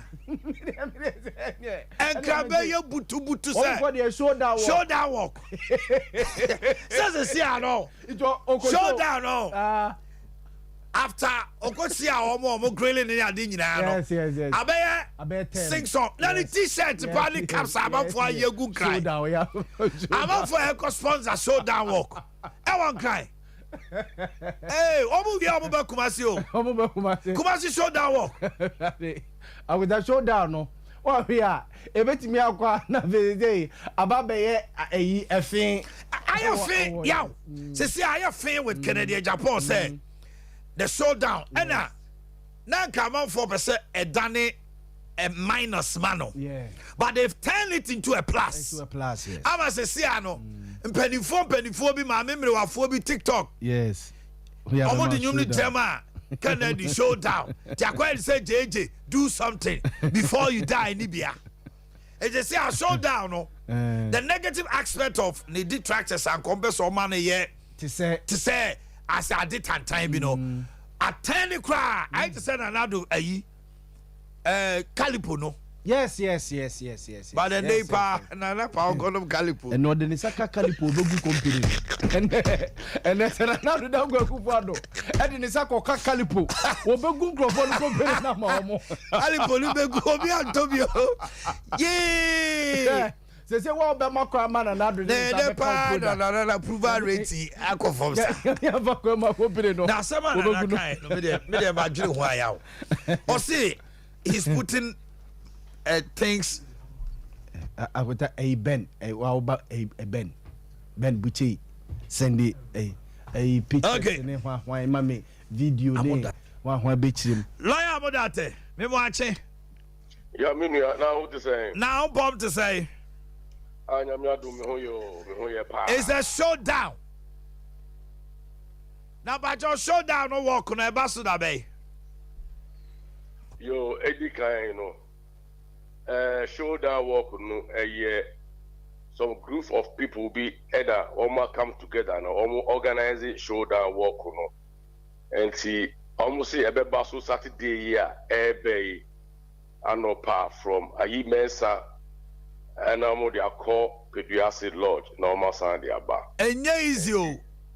And one painting qua social media no chase. Nipa Matis, yes, so more bank crying from all walks of life, from regions to Crano. Adamunya be origin be a biwana. Menu a care who don't yes, I know, and she be name organizers. So we ain't kaya a beer on Beko other regions. And almost starting a year share almost organizing the year pa. Baby a Beko Kudro. What are Roma? Opening Honorable Canada Compreko Japan. After they showdown with the committee, election committee in Peniforno, they want to say. The me adum ni ho den pa. So no dia no be o any exercise. Or we are born in Paye. Afi now start any meetings with the people. Now for your strategy, your person they call 4th November no and on as say implementing it gradually. Enti all the ho den pa. Na me nua ma me fasa kwanya enso. Na me clear the air kakra. You say any Ghana ha Kumasi any eastern region ni baby say Kennedy or Japan say were free race anymore. Minya major so aka say enye no kre Kennedy e Japan that's so war flag bearership race anymore. You be call akosi awiye you be call any delegates no din komo because they say you know and penifo no aka wo mo asem na wiye Afri na yene Adea Akye group na the grassroots for no. Afri na almost mre aso say be decide say abana ye beto no be Boakye amana prove to the world say indeed he is the winner. Ghana for any MPP for enyina jatum say onu ni nipa ye de ne ba be share other parties now. Our December 2024 7th obey to me aje to me no ama MPP asa toa amamu a yebu no so ene ntide so obi abegina baabi na otu mfuturo gu mwani second de ohene Japan say abano onko biewu a enye nokure eye one of those political machinations a womu ya omu di hurehura nipa womu ya ompese enipa abamu buo ba Kennedy say menka chi na teacher afo nyinara any delegates fo no nyina say odaso wa gro no mu eyade a onko akosi awieye de oka ye no ampa se onsi form ne ensi form ochira onye duma no so ema obiara no de ojira menua America ye tuo no ye tu akosi awieye na binum sorry amuso obi adi first obi adi two obi adi say obi a win bibi the question ye busa ne say edie ben na wa win so wo so wa win bibi a edie ben na wa win are you the flag bearer yet the answer is no ye de nim say ye de nyame ase say enipa nunu ya bamu na yenya bamu no afei na ade na dan group a aye 555 a aye grassroots a aye onibie4 ya aye the youth no afei na wo mraso okay omo be kasa amawi ase atina say ohina Japan kasa showdown wa menua na nye entokwako e kire say agro any form Mami Musa we run for your money yera amodate Mami Musa we o ka say ensam no piepie say yese wa free ma wa si ni pise wo gina mu no ensam bi so piepie say okohia panimfo yese one para na do chew wo so one para chew na so be pa chew dia gise one more regional chairman na owo eye northeast regional minister omo social media bro nkrofo no party no mani hu so betwe o maso anya saa na so okopa chew saa na jese wadi ni nkrofo a as a general we be training nkrofo eye saa de see ye you see what them all there man kobi ntumi enka we artisan ya fu ebu ha mi fia pa ya enkrofo eka me man kobi de minim eni say eje Kennedy on Japan ko an ye friend no de minim eni say Kennedy Japan ya friend na nko disciplinary committee eje disciplinary committee and a friend no name the election committee and a friend omo betu franca fo no nyinara either say on ba ho ana say the rep e baaye and a victims na say be bo binum ani so ye bo ye miemia binum kon ya ye tu binum pumu ya ye pam binum free hono wo mo so ye tie wo mo asem and a ye nyina so ye nim say asem so o dia because of natural justice you ye dika tie afana dika na asem so no e was a penifo no ye bo mudin wase mu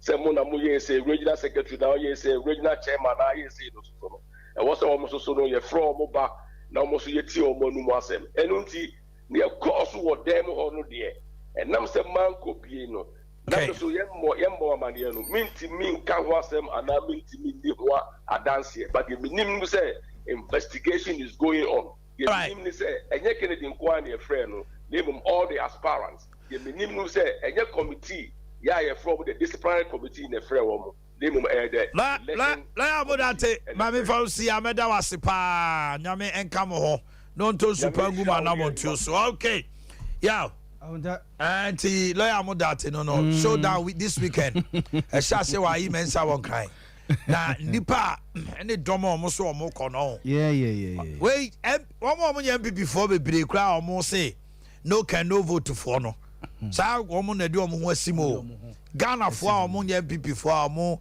ento abani bi yeso omo nyina t-shirt a twagu on social media showdown no ya trend mu showdown you akunta ba o si showdown no agroniform I be man na do showdown just agroniform ejemu de obasa wo na de be ma but as to say yes you be dia tumu no eno ne agreke no ben wa ba ben buche or say Baumia got 97 out of 121 I decided aka ho and one me picture bi friends oh ne papa ne oh na just see this is what is raining sir this is what is raining sir if he wins this man's become the running mate Honorable Sechemensa Bozuba be vice president. My body be the Yaw. I say I could me picture. Yo, Mate. It's all about me. Me say I know a man. If it is me say I know a man. That will be that if Baumia wins will be the running mate from Ashanti region. It's a soften the no. I know a man. So I know a certain man of God. Very powerful. That incident we need to see it. Yes. Okay. That incident nama. Oh my. And a party for now because so sorry tia baby. Sorry tia. Yeah, but ono there. Nipa minu. It's vice president Beba Swame. Vice president Beba nipa minu ho. Mensiane Swame. Now cry dear. Seba mi akọ. Me so beba nipa mienu ho. Se mensia akọ mensia. Me se mensia akọ mensia. Asa. Ba mi akọ mensia. Besama yentie ba mi asem. Na akọ no ne Swame ne koye. Akọ no ne Swame ne koye. Yentie vice president. Akọ 2-4 no yentie. 2-4 chiame ho. Bacho Oba manato 2-4 me papa otikokoso. Se uhume ha ana ewe ya mamba ne boni ibani swim ene ne akosedai pase emano adai tochi yamin shirano yamin man coin tinting na sere bichi amekai no na me beji shirawa no ho se ye ko akopre agi franka no ama ye koyi MPP ampa me baaye oshirame na me ko no mu na nyameso ehira so na me din kunim 26 August na mentimi ntinan kran kise me ba ne nai so be be kankyere no se shira o mai me no ye me ehira so na me din kunim edase ede ndasia enikabia emawo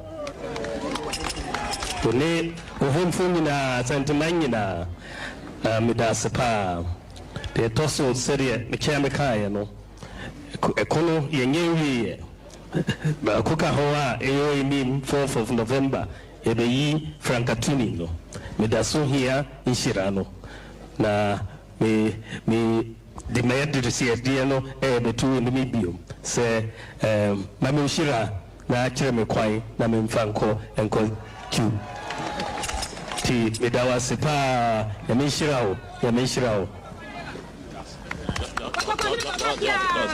oso se de ba ese no oso na hu no hoye ya hebone oba no bedi yakoside emo ade tochi na wada mebu se de kai no omeju ho hia ebe etwemo se be nche biara ana usua no ufu no fo ukasa kire no se se sitie no onfa de sa na hobiase ma onekasa entra ko be biara utie wasem sa so de koye 26 August umpa ebo ene ya usua so ekumudi aye ne dia na kani pa mu a na me adum a 4 November so se be sa akansi ne so se be se wadi nkunu mu a na on tintina na so fu kan ba no baka cho se umpa ebo emele di nkunim na sa de hosia se be ya 4 November no so hosia no na se ya kansi no so ayi kumudi se be edema no eno ne waba so waba no be di hosia be di wa kwanche se be ya bibia o ibia no di kumudi waba on so o hu asem so obeti asem dan dan na de kasa entia obiara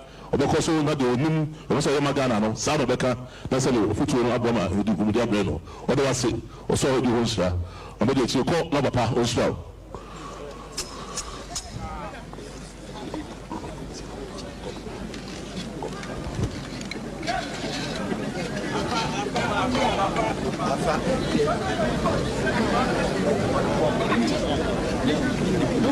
Okay, so that's what happened yesterday at Adea, the Menchia Palace, when Pimsoda Santamera was seated. I was celebrating Adea, Yemano Adea touching.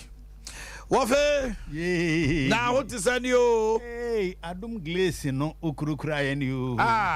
We Adam. Me who see Adam and Yaje, men so crass. No of an impong. Wafe, men no. Na Dubai and the young Kobi Wafi.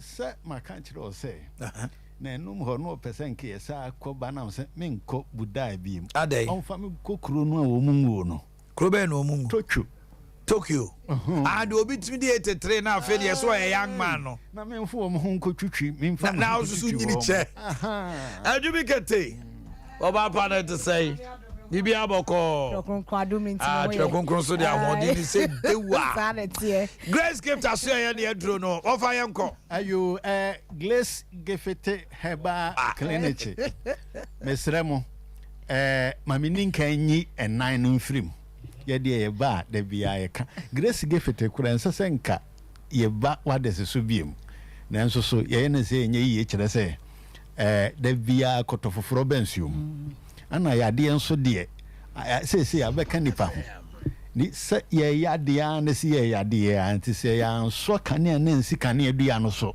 na yɛde si table na se a na yɛyɛ dɔm aboro tini sɛ da bia yɛba afidie so ɛbɛbɔ yɛ ho dawuro kyerɛ mu sɛ adanse a amanfo ɔmo wɔ nkyɛnkyɛn koraa ɛtɔn fa yɛ ho no ɛsene sɛ deɛ yɛka no yɛbɔ ho dawuro no na waka kyerɛ no ano mu anim ha ya o ye pie ya baba ne se Grace Gefete mo na mo ma me wo ye a kyerɛ so no campaign ya oyo no enya asem kuma na wotwemi no nnemboa na wotwemi no pepe na mesrɛ mo ada yade nan bi wo hɔ a yɛnhwɛ ye ba emobɔ yade dine nti de yɛnhwɛ no ne yɛyi afirim de edi kan yɛ sɛbe achacha sesi wanim sesi wachi yɛnhwɛ de toso mienu yɛ kwata the process ɛno nso so yɛnhwɛ wani no afura anase ɔhaw bi atena so a mfihia bɛ sɛ dunum ni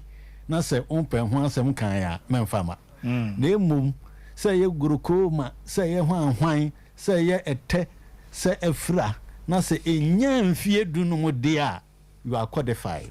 That's right. With me de ba oba nso a nyame adom nte wani no obehuna de ebiem kama ana de etwa tro ye sɛbi obi anaso asie na wontumi nkasa yefrɛ no emum broni frɛ no silence ɛno nso so yɛnhwɛ ana afei obi a sɛbi wagimi jimi nso so yɛnhwɛ ɛne akwadworo lesi na de etia ne sɛ yade yi amabobɔ se yɛnhwɛ yi uni ase bi wɔ so a ɛmawrɛ ho sɛ yɛnhwɛ a na no nkyerɛ sɛ ni aduro ewiasim sɛ do nyankompon ɛyɛ no akyecha mu obi a baabi a oduyeni bi etwa mu a ɔso odomu akosu kwakwate na aduro no ɛhaha na otietia so no ɛhɔ na Grace Gefete yɛnso so ɛtete ɛde ɛde bɛsa yare akɛse yɛ mu oduro that's ramete na no ɛnura yi a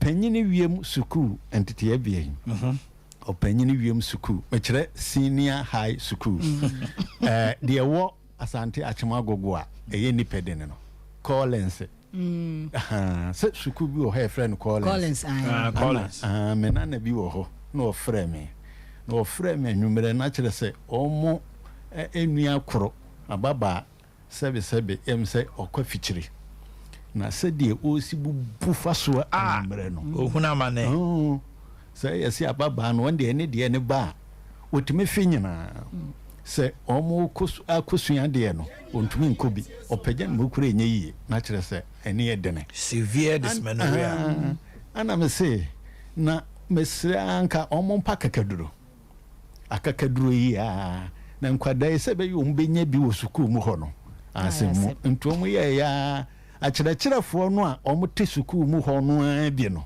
na ɔmo kɔbɔ obi pono mesrɛ mo yɛ a mo susu nhyɛ nkwadaa no so sɛ bɛyɛ korɔ ɔmo bɛkɔ hɔ no na kyerɛ sɛ ɔmo suro enti ɔmo konya akakaduro ni bi ana ɛhohoro ho kama ka kyerɛ ɔmo sɛ mo ɔmo werɛwerɛ ho ɔmo nyam akakaduro mu ya ne nyinaa ensusu ensua ɛbɛyɛ atere a yɛdidi mo yi maako num wobɛnya nsuo no yɛ ne dedɛ enti ɔmo nsusu atere maako num hwɛ no amfa asoɔta anyɛ ɔmo de ɔmo anya gya nanso so ɔmo de nsuo no a wotumi de yɛ de mo asoɔta de yɛmfa nyɛ ɔmo susu num ana yɛsɔne so edigu glass mu ɛma ababa no nom yɛ akakaduro yao enema na ye enema bi ewo ye ne so dane wani ababa e na asori wo se eya no ekofo a na ekọ to simaduasa de ekọ ne don hwede ba kon de no ade no ho bubu anu bubu faso ni nyina akoto saa de se woye we se bi na se ho antowo a oba glace gefetia ye wo de chance a ne ne de ne sei couple leaf bofra han unya bofre ba na se eno no oba ye de ye nia ye posa no ho antentem so de ne ma bi frafra ma wo se wo ya kakaduro no na se wo de na ankwa ya na obia ne level obi ha kakaduro ne geno obi wo so by one and the grace gift odi an se bra na afi eno no ye be hama wo e ma odi akosuo oboso me be so bia na odi nkan no no uhunu biem na emom we ababa na ononom sa de no no anhwe yie na se sebe kwa me ukudi bia empaso agura u banyem sesi a ntisanse sa ye produce entimonye no mese no na ye nkoguru kiti ne ye ba Salo 54 tele 0543 tele 2 32 Salo 00 tele Salo 30 Salo 54 tele 0543 tele 2 32 Salo 00 tele Salo 30 the medin ka boye Dr. Grace Buodu ono ane personal normal say was ye kwa de susu bia amemfre no baby a ye ko bia de o yu bia obeja no ahwe ntime kasai na nisem ya o hwe ento one number ni Salo 54 tele 0543 tele 2 32 Salo 00 tele Salo 30 ana Salo 244 0244 126 126 tele 123 Salo 244 0244 126 12 tele 123 yinkokete Omanhene bema obi wo ho no ma me da sipanya me nhyira na obi wo ho no ma otimi tena sia ne bia opebe bi papa apomude papa pa afia obekọ na yaresa no wanya no so simple enso instead se nipa ne betena se no wabisa ne ho ananse wabisa obi wo nchen se hefa na mekọ ebebo am no onye ne saa Omanhene enene na otwe mienu pepepe se de na ofa eka no ye kasa wie ya ye pia na baba bi oboni din na din no me refi ofanso kra refi ofane di kan na mimi di eche ti ye pia no se grace gift for there metemoso an ma sorry grace gift for there eye mo no mama made me ho mo na mama din bia pepa free me so na me nua ba dai na me so ofa brabeti no ofa sane steps na me so ofa beti no ote soro ya oso ote ye nkana na ofro soro obetwen ye oba ne modu tuntum bi ene na otwemienu na wosiminu aba na edi bi dameso woso ware mfie bebre na wo ho aye din ama no wose no owuro na wo de wo fa ba onim ba bia na woso kwa wanko ensu nyame adom woso oti grace gift nka no obedru ho no ma sa mant na na oteki seed nyame adom enne we ka aba taifo a ana omo kuta mana ene ono so ka ho bi wose se ka wo omo affairs na di dom so se abonini fo na ene sa di na pepa enam grace gift herbal clinic laboratory services aso yenti na ene wose na damfo bi nso so a ono so aware mfie bebra wo hu se wono so awo ho aye den no se wo ma ne de nani a che grace gift a wa hyase a wo je adro ho enti one day wo wie no ose menu aba me de grace gift de me advert mamo de se de me si ya advert edi mu ho adanse e kire nkrofo no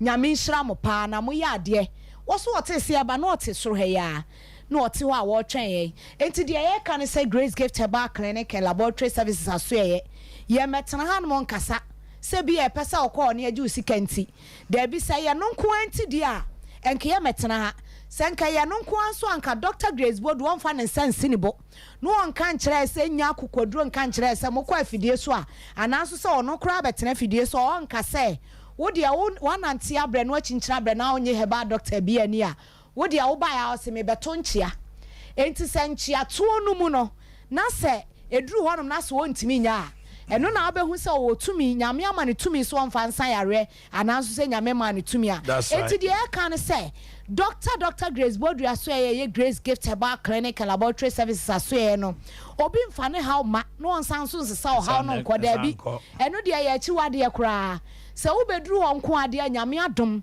nyame no bran haba maya waba ama ya Dr. Grace Bodu na ni suade hunum no oda no so da ya no wanya haban no nyame benam no so ama ogye ene fa ahodi aye odia eno nti de ye kan se obi a wanante abre de wachinchina bre yare no set say one de on famra ye de bro ya ho ode so ene ye ba fidie so ane ya ka ofa di ka boso ntimi moso biem enti wo de se we na ye boss no se enu nim de a wo de fabra na wo bedru ho nko ade nyame benam Dr. Grace Bodu ene a doctor for na aka no so ama ogye ene fa ahodi aye odia enti yare no set say bia fabra yare no ye betu din de na so ne yare no ya kam anti misraw Grace Gift de obedru ha epunu no nso ekoso pa enkrane kumase nyina epunu na ekoso obu ho no obedru ho no ne de ne tu ye kase epunu na o se na no so obeye ne hwene obebo ne hwena last minute epunu no ba ku ya fe na ye ne de da be na me sa me pru bio na chese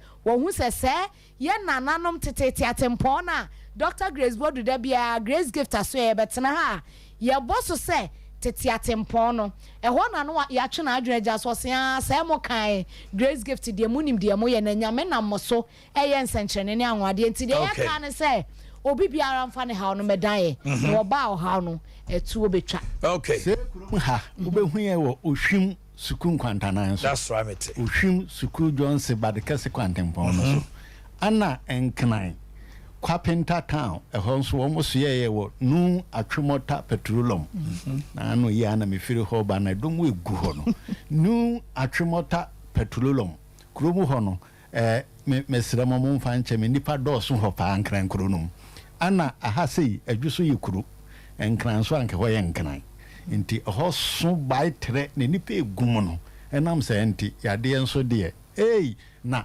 ayadesa ne adanse no omo tase ne sa mango ate na nkwada esesa wo Grace Gift Herbal Clinic nto bia mfana ni nkyiremu enye moto na efoche ye yaw se hwini kasa akire se ya de ya Cello 54 tele 0543 tele 2 32 cello 00 tele cello 30 cello 54 tele 0543 tele 2 32 cello 00 tele cello 30 ana cello 246 0246 518 cello tele 003 cello 246 0246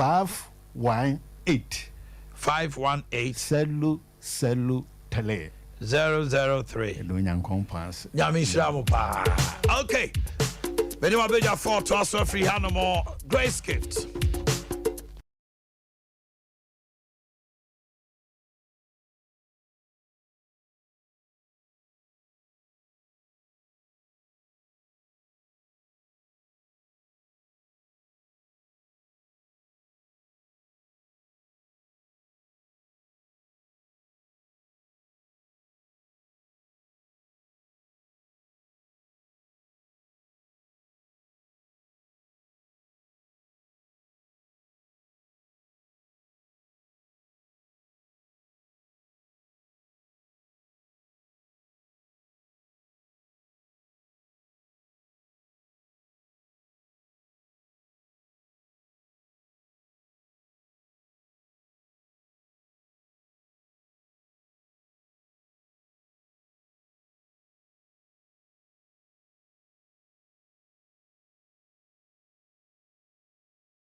clinic ana kyese ni nyina ne se wani pa na hawo o maame o papa wa dofo bi wunua bi na nisu aye ni wisi yese etabesi na niso ana na ni nse de hu ade ye ase ka ho e ma ne nyansa onipa kania ne na ni fa ne ko Dr. Eldo Usu ho and nidaso traumatic effect a narrow angle glaucoma or set glasses obeso jai say ya no operation so still an any one there ka ho fa ne ko ya de ahodo nyina so ye hye e wo anidaso wo ho herbal clinic Takrade Port Cortes ye be Archbishop Porter Girls Kumasi Kwada Su Estate Park Enankrai Tabora Alaji Walako Jackson.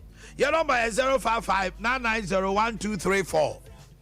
055-990-1234. And a 0596-198-884. 0596-198-884.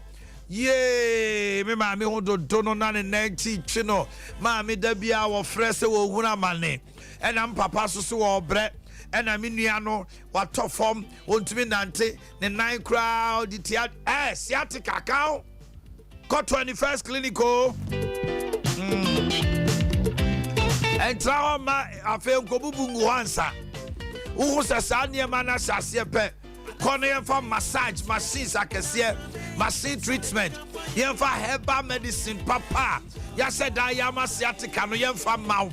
One nom near massage no obesi forman and 10 me dof way and trao satika de na 21st clinic the body no tipe o jane enunti 15 branches e wo Ghana ha nyina hospital prekope e clinic a wo ko no mo a hey if you trisu kopem na ase stroke diabetes pressure yamkro bibia ye hye Kumasi Ehwa Oversea Johnson Alpha Radio 10 Obuasi Council Quarters call Johnson Enkrandomi Sujanin Kranza Techima Ubehuyen 0540311311 0540311311 Naki Publications ye the books papa ye books magana kwada omusia de tronso hwetwa esanse self-explanatory and they say your creative arts for basic 16 and JHS 1 to 3.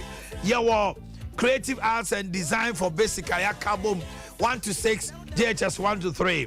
And your religious and moral education books. Basic 1 to 6, JHS 1 to 3. Your Achimaboko. Now, all pay your books to be Santimantama. Sweet Mama Bookstore, Ewokeo. And a Foco Bookshop. Foco. And a Mutro Kukuno. Foco Bookshop. And a Dinash Bookshop. Ubenyabi Enkai Methodist Bookstore, Errand Bookstore, SIC Mall, Eben Best Point Savings and Lows, Uko PM Tamaya Namashagu Bookshop, and a Gloria Bookshop. Prayer 0244 892 040 0244 892 040 and a 02053 20240 02053 20240. I care heba. Josu Zongo Junction. Juma Free Jwala Kope Memreda 8 a.m. to 5 p.m. Na ukoto de mi sisi mi jemi wanye mi huna mane mi bre sani amani nyina da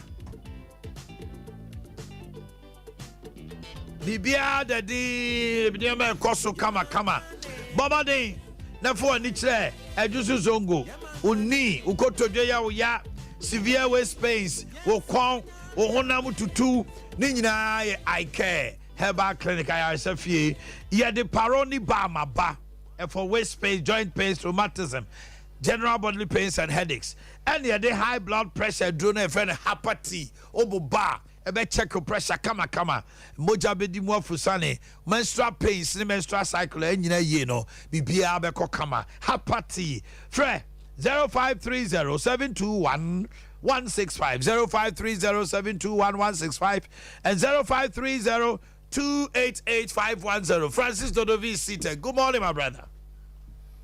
Yeah, good morning. Now what to say? Yeah, I had the morning. Bibi Adedi. Yeah. Now, you didn't come on. The former president, It's made a statement.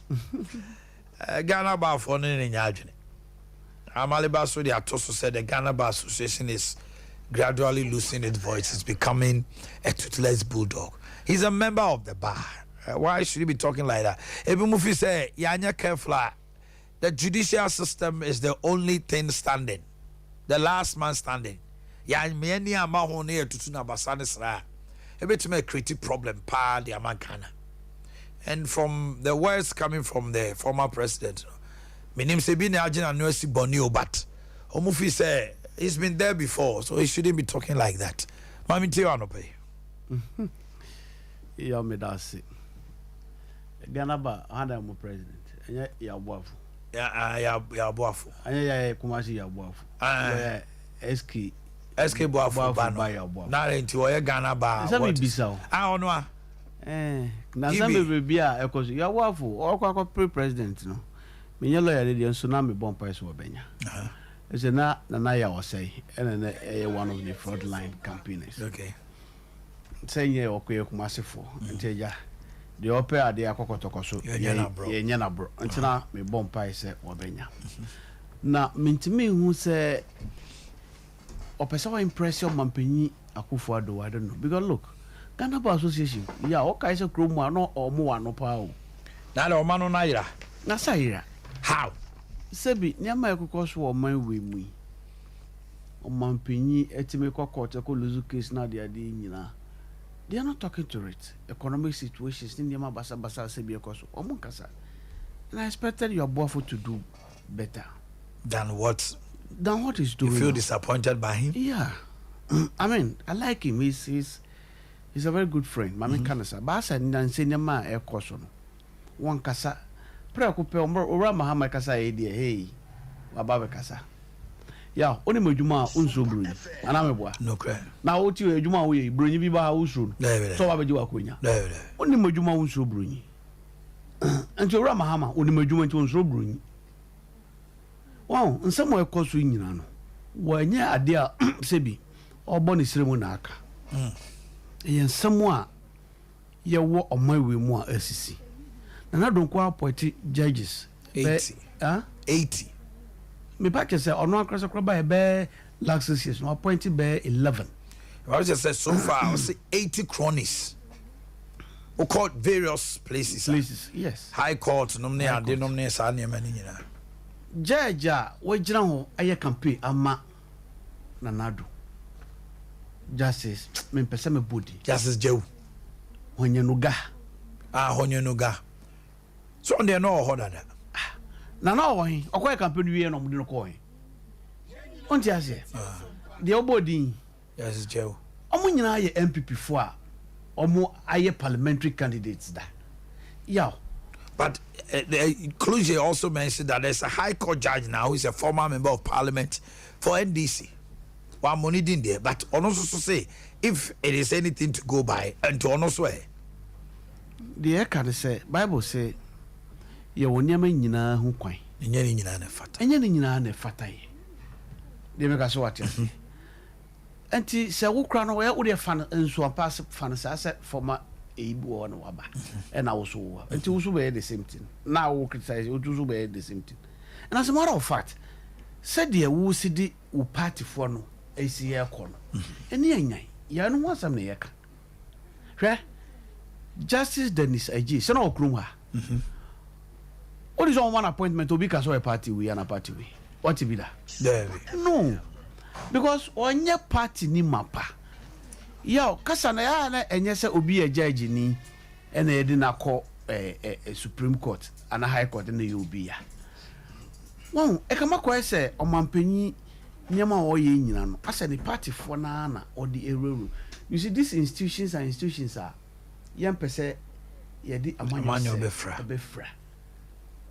Me twa adwase so na no ya papa ba ko bia okobo ne din ko electoral commission ono so obetra TV so edi TNDC for atem basa say na ko electoral commission council of state letter ko so timoyo mo de bre almost say omo anything wrong do not see anything wrong with it obi a Ghana ni o you dey ka so what obi a Ghana ni but say obi a wo gina ho ama amanyoko bi odi mu tentemai awo TV so e defend aban no so nkodi referee nyama na ye kanu ya ase yedi agro asam kese so ba fraga esi so to be hwe na ababa ye uyi ni ama oman no nanso me bisa wo ya se ya enti Ghana fo bebia ye wo yi eji so mo a omo ye MPP fo nkwa na betimi ayese adwuma depi justice po ma onye PNC ni o NDC ni so e PNC ni so say man to mi se wonko so bi anka won asem enti de ya ka no e ya na nye se owura ma nsam no shisha manfo bo ba ye ka e ya na nkrofo bi nti ase what dey atoguwa so kai so dey atoguwa so kai ono so fi say de e koso o man politicians no enye esisi Ghana for exactly they're enriching themselves hwe crowell mu ye wo judge a very respectable judge adwuma no di mana ya obetimi aye obi anim so but of nanado chambers and omo kokko ana unim say judge bi efri nanado chambers eko ayo eko Supreme Court Yole Kolende na maybe sa unim. Oh, I'm aware. I'm not fair. Can one say no, but Yole Kolende it will finanado chambers no qualify among kwana. No kwana get any qualify. Next on also time as say kwa. I didn't know say a problem. Yeah, you see, because he's from Nanado's chambers, we should deny him. He's one of my favorite. Yeah, so why do you deny him? No, because he has an affiliation with the president. You see, yeah. Don't deepen perceptions. No, my issue is you don't have to. My issue is there are people, but you mentioned somebody like Yole Kolende, who is one of the finest brains. He's one of my favorite lawyers. And he said, oh no, Ebraso so also call Odu Supreme Court. Na yesi wo mekwa. Ye kase wo ye na do abofra bi otete ne wo ni chambers intino. Ye mane nko because of perception. We are also denying Yone Kolende his rights. He's not the only person. As someone can advise what he say, he's not the only person. A lot of people. It's becoming too many. Okay. You know the reason why I can't say Parliament they say you say a manufo and ewo. Oman penya so amanyofo no. It is the only organ of state devoid of that. Devoid of sa perceptions we. But a nessa perception empa. And I say for perception you cannot take it away from among for you. Oh yes. Somewhere a judge for any court clerks name crofo or win. I'm a Ghana for. I'm a timantum, I'm more bushian for. Omudin komo. And the same way, an idea a how Ramahamakai say idea anymore. Uncle Jaja to go and you don't underestimate Obi to say justice at Tuguba. Yeah. They make us what I say. President Mills wo President Kufo wo emu nyina wo sanse what to say Ebiaba say that. No. E won sunsa soma yatemu ni say.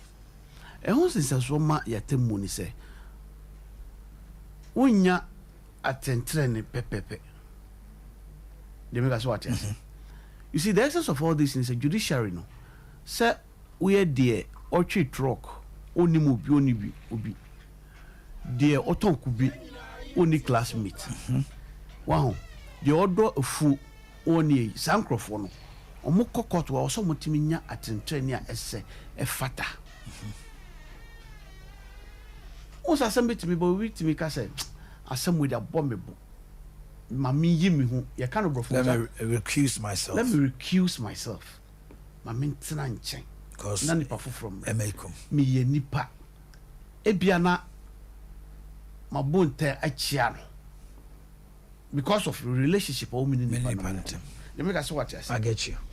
And he said, "We sir, the probability said when ya attend any pepe peno, very high." They make us what I say. And Tino so could you be one bell? The cinema wing nano into a mumbo by say best practices. Now, if the former president says, let's balance the set, say no, so new. No, we can balance it. Balance in the say, would the more any sa political. You know, ebeba. Yes, no, so also confirm NDC for. Exactly. Oh, okay. Exactly. Okay. Exactly. Okay. And you know, we have to balance it. So the better scale, no. It will come back to its status quo. Status quo. That's what I hope I get you. I get you. Now I'm into balance, Nancy, but I think so you just have to balance it. From your end, it makes a lot of sense. Exactly. Because NDC phone kwan or say or the omokwa, then you are not balancing it. Okay. Now acquire say the same skill. But say be able to through the NDC for swaba MPP for not 40 80 no na balance. Not balance. And that is also a balance. No way, John Mahama, you will not do that. Okay. That's what. So I be paying. And posterity is judging him. And my worry is the way and manner, the attacks and the voices on the judiciary. And at times, when you're careful, in as much as you say and another, we are impugning certain perception into people's mind towards the judiciary. Yeah, you see, but we end up doing it. That is what you and I should be crusading for us to avoid Bibia Nanado D or minor air corner. Bibia San some way air corner. And no, and I also meaning ye jina as on my mind.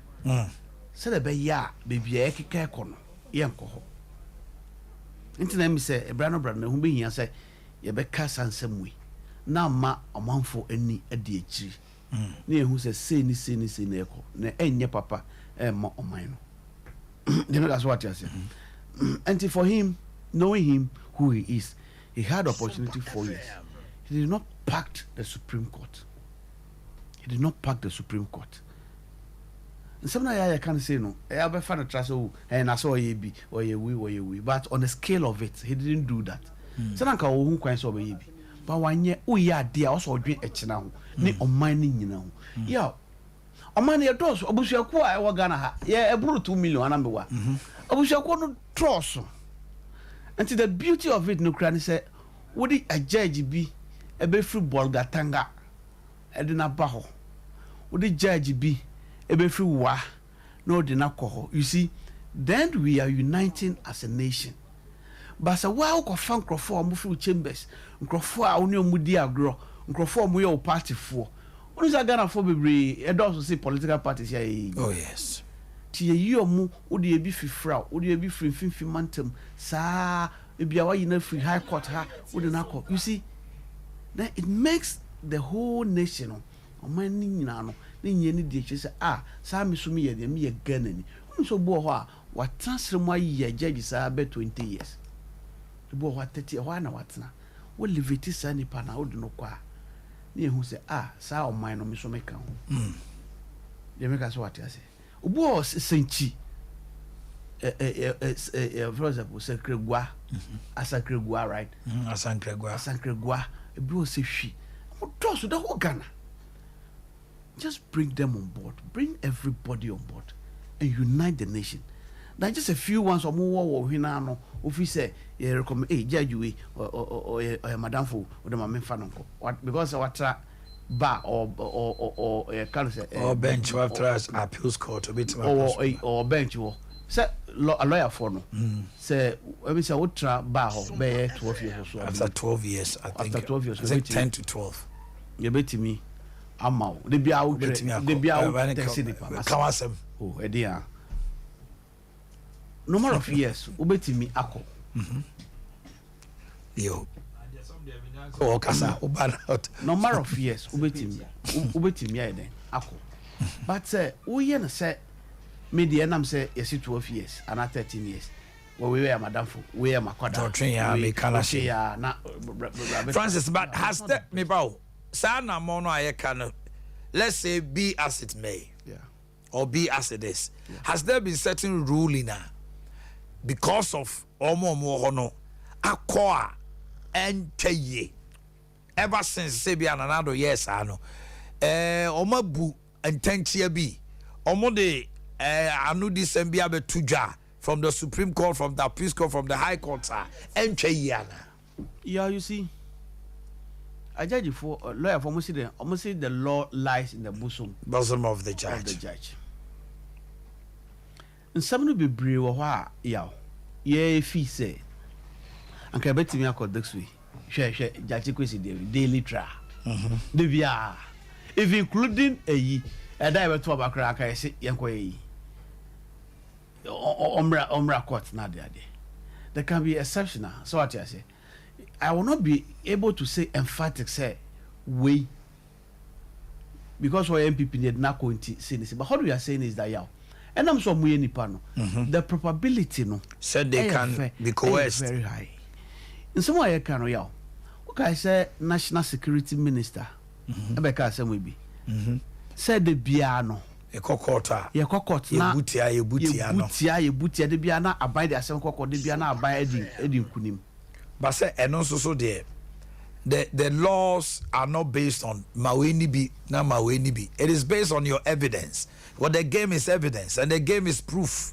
Yeah, I agree with you. Yes, we are dream. Ye nya lawyer for. Ye nya judge for. But assembly wa hu a. Assembly wo ho hu a. What we say? We dear. Assembly the front to ma. Front to ma. But we go FC Hobra. Assembly the front to ma. Say you know what dream. But just say, mama. Ye nya judge for ba enya sawa so the. Common sense is also there. Nyame my dream. Say assembly. Hu aburu ahun saburu ni hu katia hu san katia ni. Dokura sisi a. Amene ya kwa na asia utu. But asia. Esel. Mami mo akwaba. No problem to say. Me ho yo na so. Mami tiwa no pay. Esel de adibia mami. Mesemo. Calvin. Fatu TV no so say opesa de ye the submission quickly. It went through immense inte. If you have it put it there for me. O de din komo on the better. Thank you. Brian.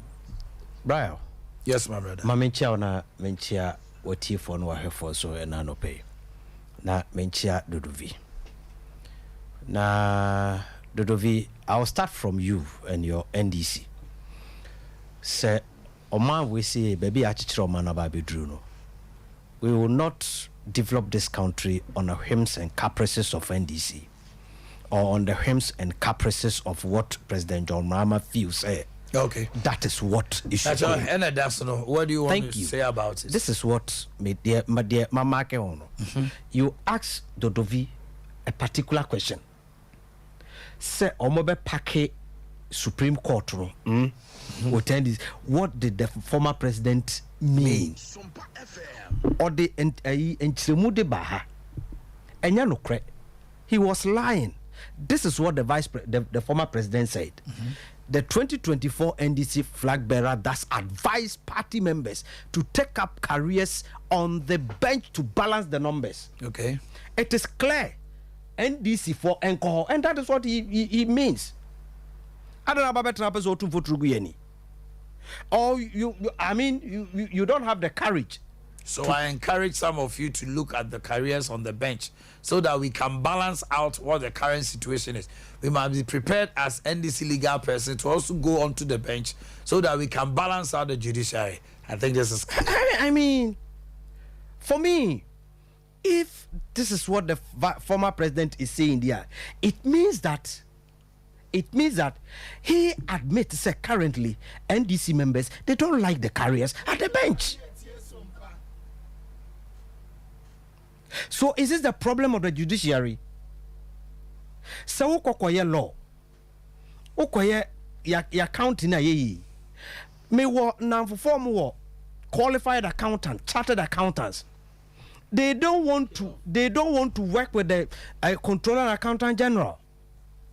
They don't want to work for any institution. But there are lawyers who doesn't want to go to the attorney general's department. Practice.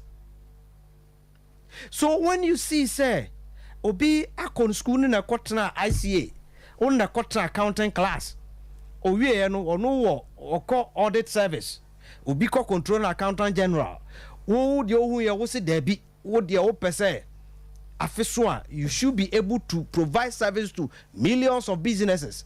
Which charge you obi at 10,000, 15,000. You have a lot of money. That is what you want to do. Nobody forces you to do that. So, this statement clearly gives Kododovi and NDCs away. Be bold and tell Ghanaians to say more person more the NDC for bench. Simple. And that is what the former president said. Unfortunately, I am amazed the way we think say the former president encourage. For me, but we have a history of this diabolical attitude, constantly demonizing the judiciary, so that somebody will be justified when the unexpected happens. Also, what train I do say? Yes, sir. A man crofo and lose confidence. And that is dangerous. NDC doesn't see anything wrong with it. They know no shame. So many money wopa after. But they are saying already people are losing confidence. That is why they are talking about it.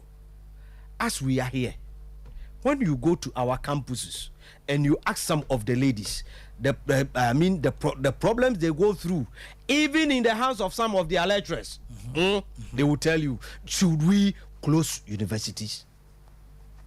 Are we therefore saying it will be the university certificate bar yentonchene? Yentra and you who said lawyers be and now judges be it is there. It's a human institution. People and Crawford from Subai neighbor. This is a daddy. Now, what solution to it? I am not saying that the judiciary, Crawford, Sebi, Asrabofo, Omi Asrabofo, and Commonto. Sebi, Como, immediately, and Mr. Sankomo heaven. Into any pa. Oyadam Nana. As David said, that it is true, through sin that I was conceived. But it takes the grace of God to purge you with hyssop. What I say? And Opianka said that institution or any institution is perfect. It's perfect. It's not true. Say any institution is perfect. I read a book, The Economic Hitman. It tells you how diabolic sometimes IMF and World Bank could be, even to developing countries. So the statements now kind said Nado has packed 90 of his cronies. No, is it true or not? Say a lot of the people of Mwose they are MPP inclined. Is it true or not? You don't need Mama to inform you. You, with your experience in journalism, and Kawo, what can't me? And Kawa point will be background. So the fact that you don't know means it doesn't exist. He's creating his own problems. You see, somebody who has led a political party to Supreme Court only to tell us that they didn't have any evidence to go. Everybody didn't want to mean it. And is it that the former president Mahama Ebeka Sasun he did the same thing to the former Chief Justice? Say he will come and clean the judiciary. And you're on a kind. So why should we surprise?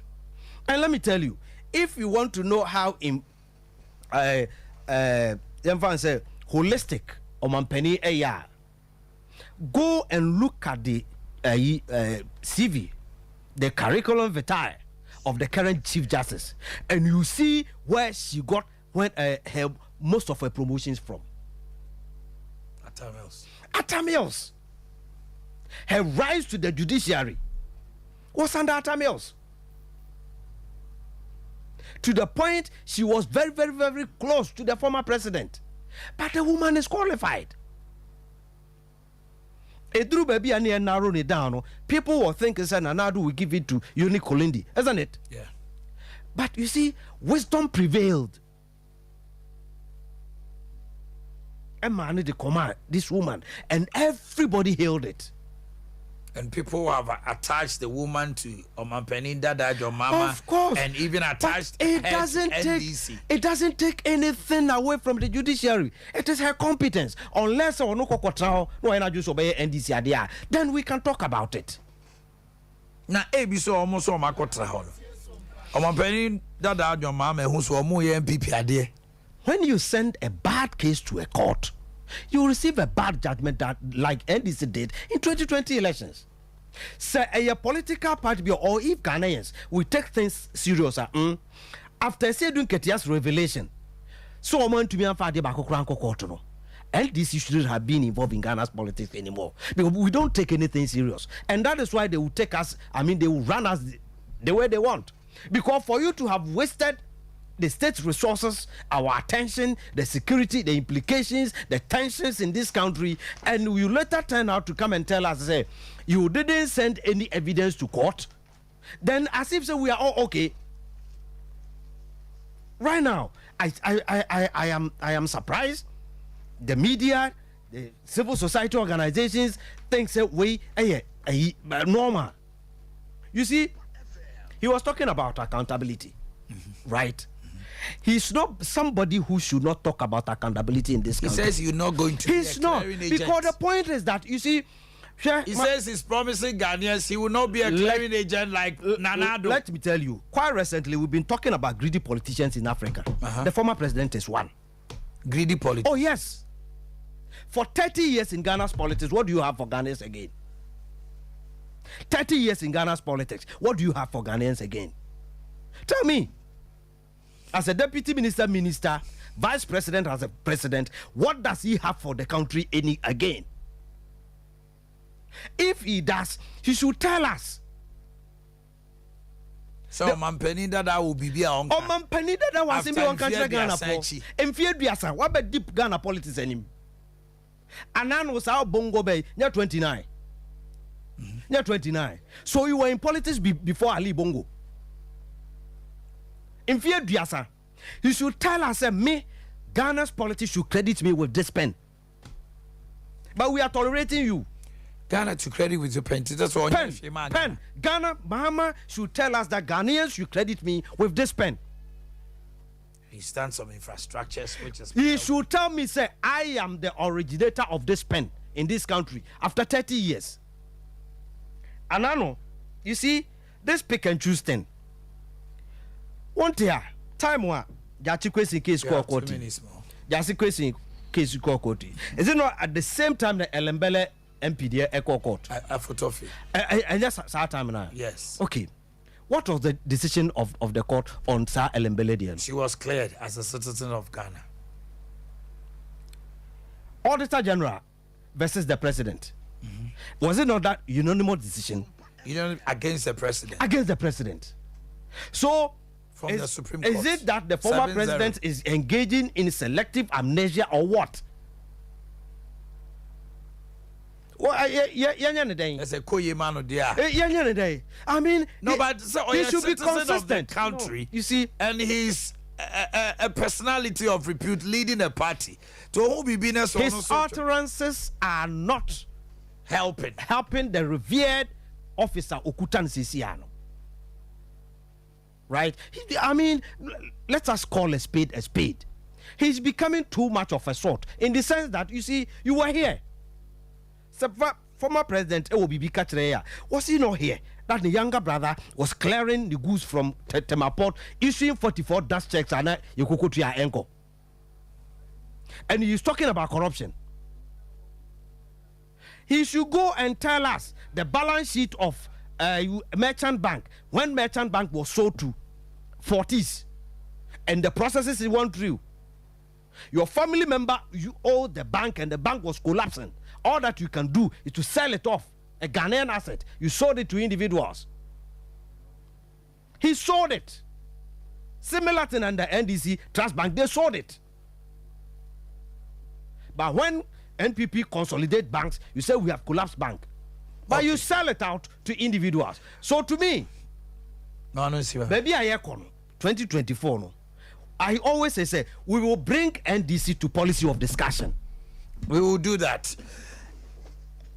This is Boris B. Chicken. And you can call it BBC. Chicken way Ghana heya. Anuncia de esan se nuane de ma wo mo no. Eye kama. Ya wo broiler and ya wo layers.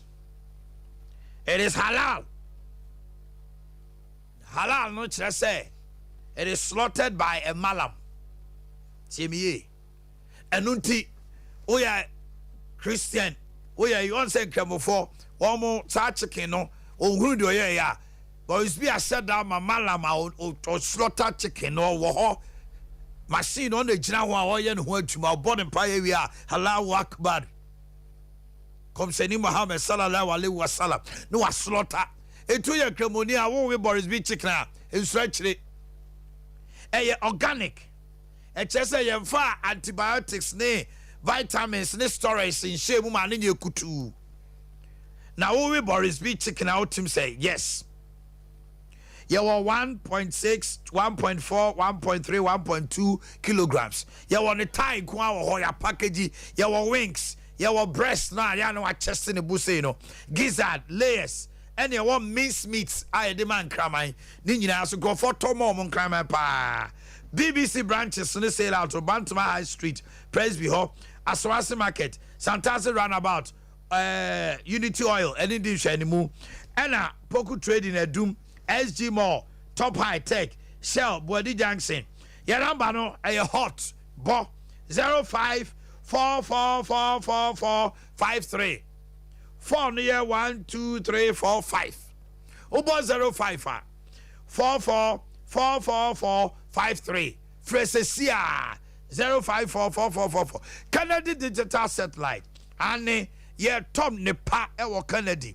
70 inches to 65. TV Papa a 5K. Esasusu Jami Kama. O swami. Aye. Enti kramusam no kan wakani. Ale. Hana otufu kramu penyewo. Ana swami. Ale wasman kan ye. Wasi halal. Me kan halal, nye halamo. Okay. Me say halal. Halal. Chama me kan halal o. Man ka haram. Haram chese nye. Okay. Me kan halal. Chama, thank you anyway. Your chest freezers. Your deep freezers. Your double door fridges. Eba air conditioners are papabi. Eba fufu pounding machines. Sewing machines, papabi industrial there washing machine, domestic and commercial, popcorn, gas and electric, laptops, i3, i5, i7, SIA, touch screen, microwave, iron kettle, blenders. Oh, rat Tony Sack there. Now koto home appliance edini ba akupe government workers now more control accountant general mo pese mo tobia fouls o pay slip no bibia bra send your pay bia the memo o so many atetew your number is 0244 385 128 0244 385 128 Family Plaza Eben Boss FM Wadum first floor Patasi Adum House first floor Eben Depot 0244 385-128. Kennedy Digital Satellite. Dr. Mensa say wo dofo no so wono mo sapa wo de ahaban be kan obejanom or your drug addict and now you be onunum nu bone obejai stroke na de na to ho diabetes hepatitis e your ba wontimi ngo be mo ntimi ngo wato abada brijo ato form wanyante sewa yade nsuo tutu ohumi ensiso fa ne ko Dr. Mensa Herbal Clinic your laboratory scan physiotherapy ene machines ahodo e de be hwe no kochi your Guinness Depot your number is 0271 173 551 0271 173 551 Joada kopim fiada nonson kopim no num memre da kwasiada nonson kopim no miensa obehu ya wa Omanhene FM building no Medina Zongo Jasen Kai Kaswa ene nsanie SHS Kofodia Old Slaughterhouse Takrade Secondary College Sunyani opposite Old Municipal Hospital Sashijinase Main Market yeni Adum Coastal Bank Dunko no fe yeni Solar FM Edim Shani mu go so new lorry station Brandon ya Chekoya Bolivia yede Future Life aba obi odi Future Life bia udi na esa ya de ye wo tonic no so life tonic no ebema nkwa na aware asasi so eye nipadua ni ma 28 heba ayine dia afra dia ye your Future Life Zero, Future Life O, Future Life Protein Mortabella your green tea eye infection ano aduro pa wonum green tea ni bia no ano no infection wo kidney mo wo hino ba kutu ase so for alignment yani multi home dish ani 0246 010150 0246 010 150. Abe mami abe se sickle cell there. Wonfa manifie ho na korale san konko ya sickle cell. Womre wompem obema na ye mre o fibroid no afa wo yam nyina doctor so ntimi ngo onya stomach ulcer yam kro abofra no ho no asati twa afei de abehye wa ya ase nya agro atwo hania ye beyi ni nyina afri ho no mo sickle cell test and scan test ye ni nyina awia ye de adra count tano so apatapa new site apatapa Johnson ye bempa 0506 460208 0506 460208 and 0243 345392 Leicester Ghana Limited. Yeah, the Yaz washing powder bejaso Kasian Ketwa, the Ope and Auto sanitary pads no mali in Adiatum. Yeah, what the air heavy flow. And Haban and Tabano, as so kama, Entimi Emma, Entimi MP Faho, Minty extra long wings, purple extra long wings. Your heavy normal flow. Your panty liners or baby diapers na bejaso. My friend in what the barber frana or dakama.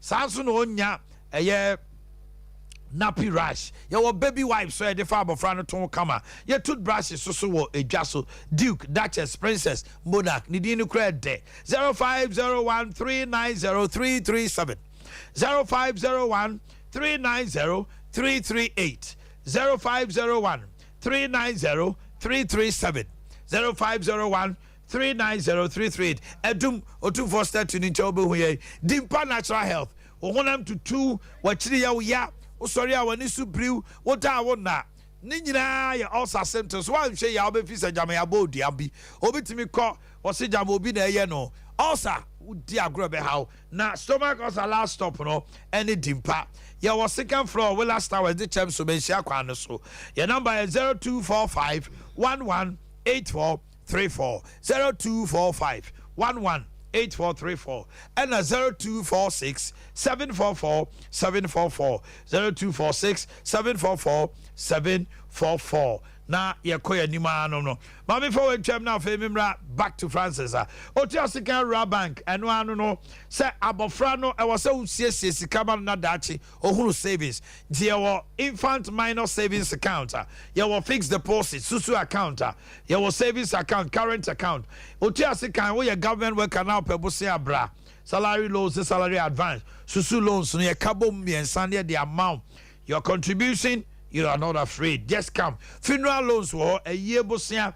Wow, pebosia bojo the attend near memoir. But my camera bomb ye numiensa. Ye guarantee bia. Ye collateral bia. Western Union, East Street, Ghana Pay, MTN Momo. Nina ye ewo ho. Kofiasi headquarters Mampom. A Jurassic Pebble coma before macro. Any historic Adventist subsidy div anymore. And can cancel Swami Market. Dr. Manson now be huye 0504 842957 0504 842957 Francis Mamitio. Hey, entina anopa wi na odi bankui. We be This is not fair. Oh really? Francis made fasting there medidi. Energy no. Na say me fasting power. And grow Francis. Wow, well, Priya Begua. Yeah, easy. Wow. Yeah, easy. It calls for Banku. It calls for Banku. We shoot. What too? Yeah, you see, MPP for Israel TNA, you can never gag your mama. Want me. Or your mama power be the or minus so. As we speak, the office of the former president, and someone who knew is a unim quota crowd unim. Even at your old Jubilee house, and someone everybody want to complain, yeah, you have no idea.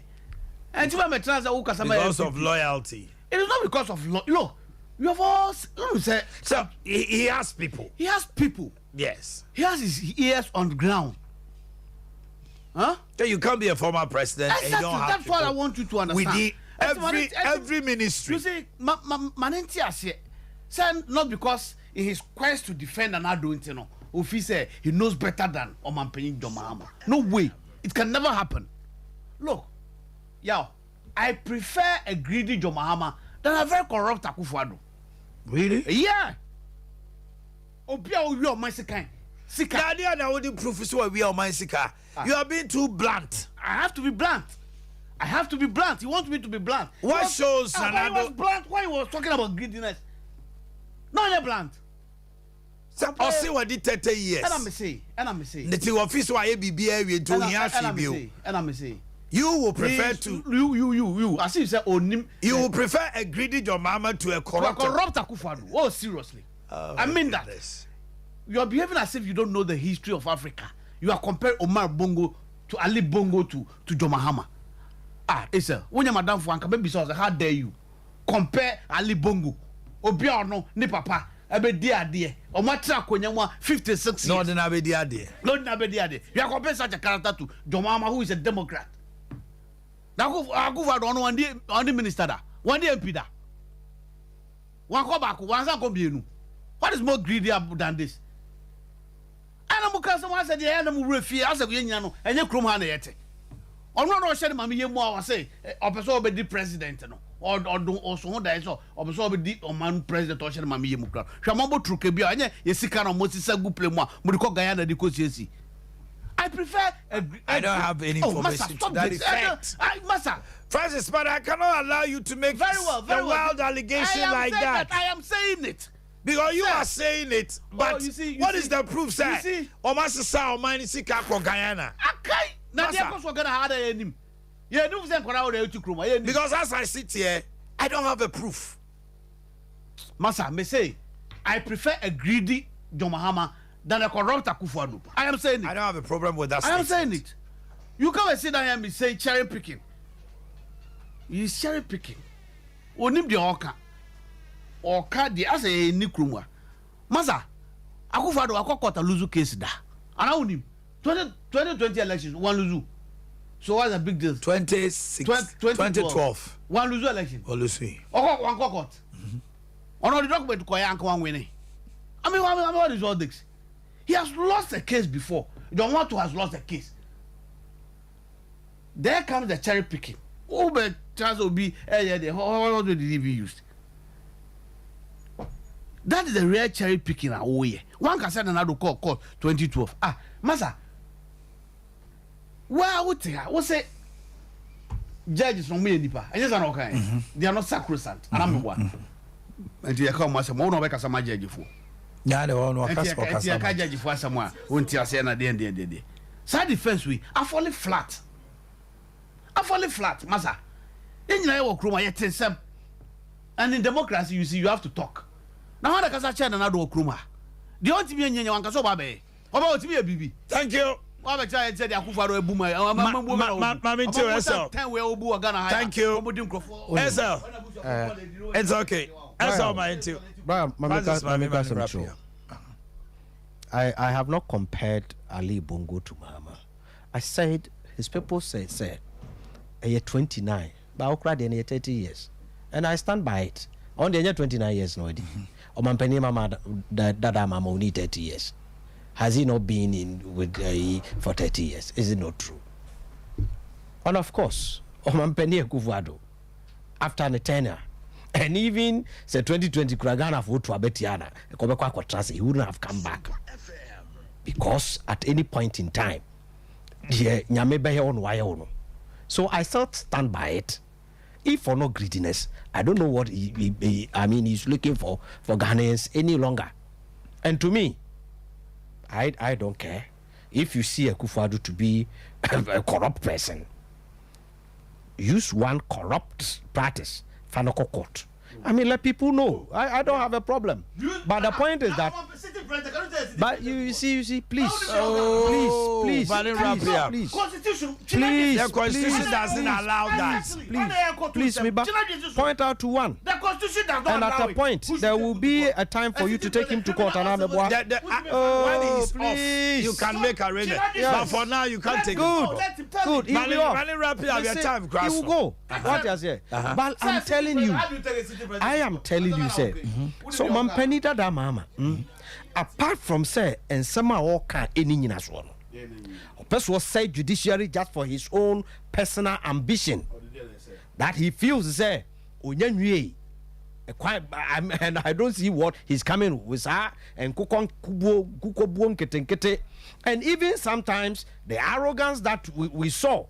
Say akwara tumbe katro say premampani mini adwuma katre ne say menya magician me de adwuma abrɛw time amoko dum so mu wo hwe wanim wo fire fida dem katre say mono mususu charge mo phone na mama dum soko.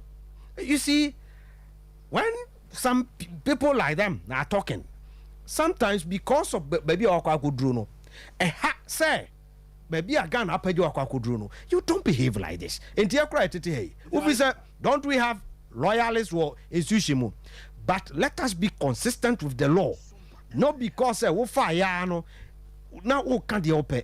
And I'm throwing a challenge to him.